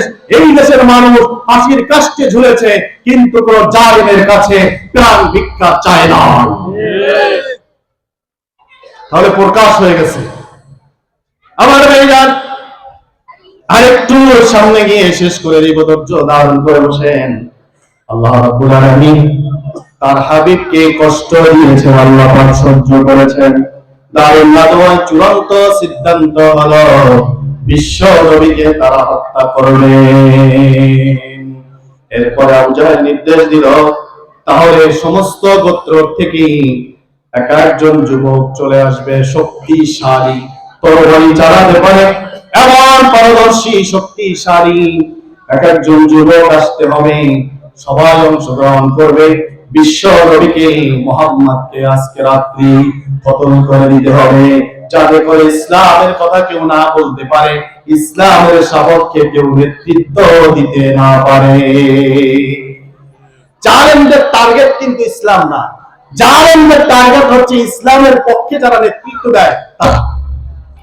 কথা বলছে? কিন্তু ওরা এখনো বুঝে নাই যে ইসলামের পক্ষে যারা নেতৃত্ব দেয় তাদের একটা সরালে আরেকটা চলে আসবে, ঠিক কিনা বলেন? কারণ যারা ইসলাম বুঝেছে, কোরআন বুঝেছে, তারা জীবনকে আল্লাহর জন্য সমর্পিত করেছে, আল্লাহ ছাড়া কাউকে পরোয়া করে না। আমার ভাইজান, আল্লাহ রাব্বুল আলামিনের হাবিব বিশ্ব নবী তার নিজ গৃহে ছিলেন। আল্লাহ রাব্বুল আলামিন তিনি জিবরাইল আমিনকে পাঠিয়ে দিলেন, জিবরাইল রে চলে যাও, তাড়াতাড়ি আমার নবীকে গিয়ে খবর পাঠিয়ে দাও, দারুল নাদওয়ায় সিদ্ধান্ত হয়েছে আজকে রাতে আপনাকে তারা খতম করে দিবে। খবরদার, আল্লাহ সিদ্ধান্ত না আসা পর্যন্ত আপনি বের হবেন না। আমার ভাইজান, আল্লাহ রাব্বুল আলামিনের সিদ্ধান্ত হলো বিশ্ব নবী আল্লাহর কুদরতের সাহায্যে কাফেরদের চোখের সামনে তিনি বালু ছেড়ে দিলেন। শায়াতুল ওয়াজু পরে কিছু কিছু জায়গায় বলা হয়েছে, কেউ কোন কোন বর্ণনায় এসেছে সূরা জিলজাল তেলাওয়াত করেছেন, কোন কোন বর্ণনায় এসেছেন সূরা ইয়াসিনের প্রথম মুবিন করেছেন। এ ধরনের অনেক বর্ণনা রয়েছে। রাসূলুল্লাহ পড়লেন, ফু দিলেন, আল্লাহ রাব্বুল আলামিন তার কুদরতের সাহায্যে কাফের সৈন্যদের প্রত্যেকটার চোখের ভিতরে বালুগুলো পৌঁছে দিয়েছে। ওই আল্লাহ আছে না নাই? জোরে বলেন, আছে না নাই? বিশ্ব নবীকে যে আল্লাহ পাঠিয়েছেন, কাফেরদের হাত থেকে আল্লাহ জমিন, আল্লাহ দ্বীন বাস্তবায়ন করে দিয়েছেন। তারাও চূড়ান্ত ফয়সালা করেছেন, আল্লাহ চূড়ান্ত ফয়সালা করেছেন, ঠিক কিনা বলেন? কোরআনুল কারীমের আয়াতের কত মিল, গভীরভাবে তাকিয়ে দেখেন। আবু জাহেল চূড়ান্ত সিদ্ধান্ত করেছে বিশ্ব নবীকে হত্যার মাধ্যমে ইসলামকে নির্বাপিত করে দিবেন। আসলে ইসলাম কার? আল্লাহ দিয়ে বলেন কার? আল্লাহ পাকের ইসলাম আল্লাহ দিয়েছেন পছন্দ করে। আল্লাহ রাব্বুল আলামিন বলছেন ইন্নাদ-দীনা ইনদাল্লাহিল ইসলাম। আমি নিশ্চয়ই আমি আল্লাহ আমার কাছে পছন্দনীয় যে বিধান, যে ইসলাম, যে জীবন ব্যবস্থা তোমাদের জন্য আমার পছন্দ হয়েছে সেটাই আমি তোমাদেরকে দিয়েছি। তার নাম হলো ইসলাম। ইসলাম দিয়েছেন কে? আল্লাহ দিয়েছেন। আল্লাহ দিয়েছেন যেটা কাফেররা সেটা কি ফু দিয়ে নিভাই দিতে পারবে? কশিনকালেও সম্ভব না। হাস্যকর ব্যাপার। আল্লাহ ইসলাম দিয়েছেন এমনি এমনি আবার চ্যালেঞ্জ করেছেন। কাফেরদের সামনে এমনি ছেড়ে দেন না, চ্যালেঞ্জ করেছেন কিনা? আল্লাহ রাব্বুল আলামিন বলেছেন ইউরিদুনা লিইউতফিউ নূরাল্লাহি বিআফওয়াহিহিম ওয়াল্লাহু মুতিম্মু নূরিহি ওয়ালাউ কারিহাল কাফিরুন। আল্লাহু আকবার। চিৎকার দিয়ে বলেন আল্লাহু আকবার। চ্যালেঞ্জ করেছেন কে? আল্লাহ রাব্বুল আলামিন বলেন ওরা যারা আমার দ্বীনের আলোকে আমার ইসলামকে মুখের উপর দিয়ে নির্বাপিত করে দিবে, আমি আল্লাহ রাব্বুল আলামিন আমার দ্বীনের আলোকে পূর্ণতা দান করব। তাদের কাফের মুশরিকদের যতই জ্বালা যন্ত্রণা হোক না কেন। সুবহানাল্লাহ। আমার ভাইজান একটু মিলাই দেখেন, একটু মিলাই দেখেন, যারা চেয়েছিল ইসলামকে নির্বাপিত করে দেওয়ার জন্য কত ষড়যন্ত্র করেছে। তারা চেয়েছে ইসলামের অপপ্রচার যেন হয়, প্রচার যেন না হয়, সেজন্য ইসলামিক টিভিগুলো বন্ধ করে দিয়েছে, ঠিক কিনা? কিন্তু দেখা গেল কি, তাদের অত্যাচার, নির্যাতন, নিপীড়নের কারণে বাংলাদেশের প্রত্যেকটি ঘরে ঘরে একামত দ্বীনের দাওয়াত পৌঁছে গেছে, ঠিক কিনা? চেয়েছে যেটা হয়েছে তার উল্টোটা। কারণ তারা ষড়যন্ত্র করে, আল্লাহ উল্টা উত্তম পরিকল্পনা করে। সুবহানাল্লাহ বলবেন না? আমার ভাইজান, আমরা সবাই মিলে যদি ওই আকাশের সূর্যটাকে যদি আমরা খুদি, আকাশের সূর্যর এক বিন্দু পরিমাণ আলো কমে যাবে? কমে যাবে কি? পৃথিবীর সব মানুষ একত্রিত হয়ে একজনে যদি সূর্যের দিকে ফু মারে, তাহলে সূর্যের এক বিন্দু আলোকে ঘুমাতে পারবে? এটা তো সূর্যের আলো মাত্র। ওই সূর্যের আলোর চাইতে লক্ষ কোটি কোটি গুণ পর আল্লাহ ইসলামকে দিয়েছেন। আল্লাহ বলেছেন পৃথিবীর আলোচে কালোচে পাহাড়ে পর্বতে সমুদ্রে সবখানে আমি দ্বীনের দাওয়াত পৌঁছে দিব। আমার দ্বীনের আলোকে কেউ নির্বাপিত করতে পারবে না। কি করে কাফেরেরা তারা এই ষড়যন্ত্র করে? তাদের যত ষড়যন্ত্র হয়েছে সব ষড়যন্ত্র আল্লাহ পায়ের ধুলার সাথে মিলাইয়া দিয়েছেন, ঠিক কিনা? আবার এইটা তারা চেয়েছিল বিশ্ব নবীকে হত্যার মাধ্যমে আরব থেকে, মক্কা থেকে ইসলামকে নির্বাপিত করে দিবেন। আর আল্লাহ রাব্বুল আলামিন বললেন ওয়ামাকারু ওয়ামাকারাল্লাহু ওয়াল্লাহু খায়রুল মাকিরিন। তারা ষড়যন্ত্র করে, আর আমি আল্লাহ তাদের ষড়যন্ত্রের বিরুদ্ধে আমি আল্লাহ পাক একটা কৌশল করি। আল্লাহু খায়রুল মাকিরিন। আমি আল্লাহর চাইতে বড় কৌশলকারী আর কে হতে পারে? আল্লাহু আকবার। আল্লাহর চাইতে বড় কৌশলকারী আর কে হতে পারে? তারা চেয়েছিল বিশ্ব নবীকে হত্যা করবে, আর আল্লাহ রাব্বুল আলামিন চেয়েছেন বিশ্ব নবীকে আরামে তাকে আস্তে করে নীরবে সরাইয়া দিয়ে মদিনায় পৌঁছায়া দিয়ে ইসলাম কায়েম করে দিবে। কাটটা বাস্তবায়ন হয়েছে। কাটটা কারা চেয়েছিল ইসলামকে নিষিদ্ধ করে দাও, ইসলামী আন্দোলনকে নিষিদ্ধ করে দাও, নাম ধরে ধরে বাংলাদেশের বৃহত্তম ইসলামী আন্দোলনকে তারা নিষিদ্ধ করেছে, ঠিক কিনা বলেন? কিন্তু তারা যেদিন নিষিদ্ধ করলো 9 দিনের মাথায় আল্লাহ রাব্বুল আলামিন তাদেরকে পবিত্র বাংলা জমিন থেকে বিদায় করে দিয়েছে। আছে না নাই? কোরআনের সাথে কত মিল দেখেন না। তারা চেয়েছে বিশ্ব নবীকে হত্যার মাধ্যমে ইসলাম নির্বাপিত করে দিবে, আল্লাহ চেয়েছেন বিশ্ব নবীকে মদিনায় পৌঁছে দিয়ে ইসলাম কায়েম করে দিবে। সেটা হয়েছে কিনা? তারা চেয়েছে, আবু জাহেলের নাতিপুতিরা চেয়েছে বাংলাদেশে ধর্মনিরপেক্ষতাকে চিরস্থায়ীভাবে প্রতিষ্ঠা করার জন্য ইসলামী বৃহত্তম আন্দোলনকে নিষিদ্ধ করে দিয়েছে, তার শাখাগুলোকে নিষিদ্ধ করেছে। আল্লাহ চেয়েছে তোরা জালিম, এত জালিম, হাজার হাজার মানুষ হত্যা করেছো, নিরপরাধ ইসলামী আন্দোলনে দায়িত্বশীলদেরকে ফাঁসি দিয়েছো, নিরপরাধ কর্মীদেরকে ক্রসফায়ারে গুলি দিয়েছো, বাড়িঘর ছাড়া করেছো, অর্থ সম্পদ লুণ্ঠন করেছো। আমার আরশে আজিম ভারী হয়েছে, আমি আর তোদেরকে সাথ দিব না। যখন ইসলামী আন্দোলনকে নিষিদ্ধ করেছো, আমি কৌশল করেছি এই জমিনে খাবার থাকার তোদের আর অধিকার নয়, তোদের অধিকার অপবিত্র জমিনে থাকার অধিকার। তোরা মানুষ অপবিত্র থাকতে হবে অপবিত্র স্তরে। তাই আল্লাহ রাব্বুল আলামিন নিষিদ্ধের 9 দিনের মাথায় বাংলাদেশ থেকে তাদেরকে বিদায় করে দিয়েছে। ও ভাই, কোরআন পড়ে দেখেন, কোরআন পড়ে দেখেন।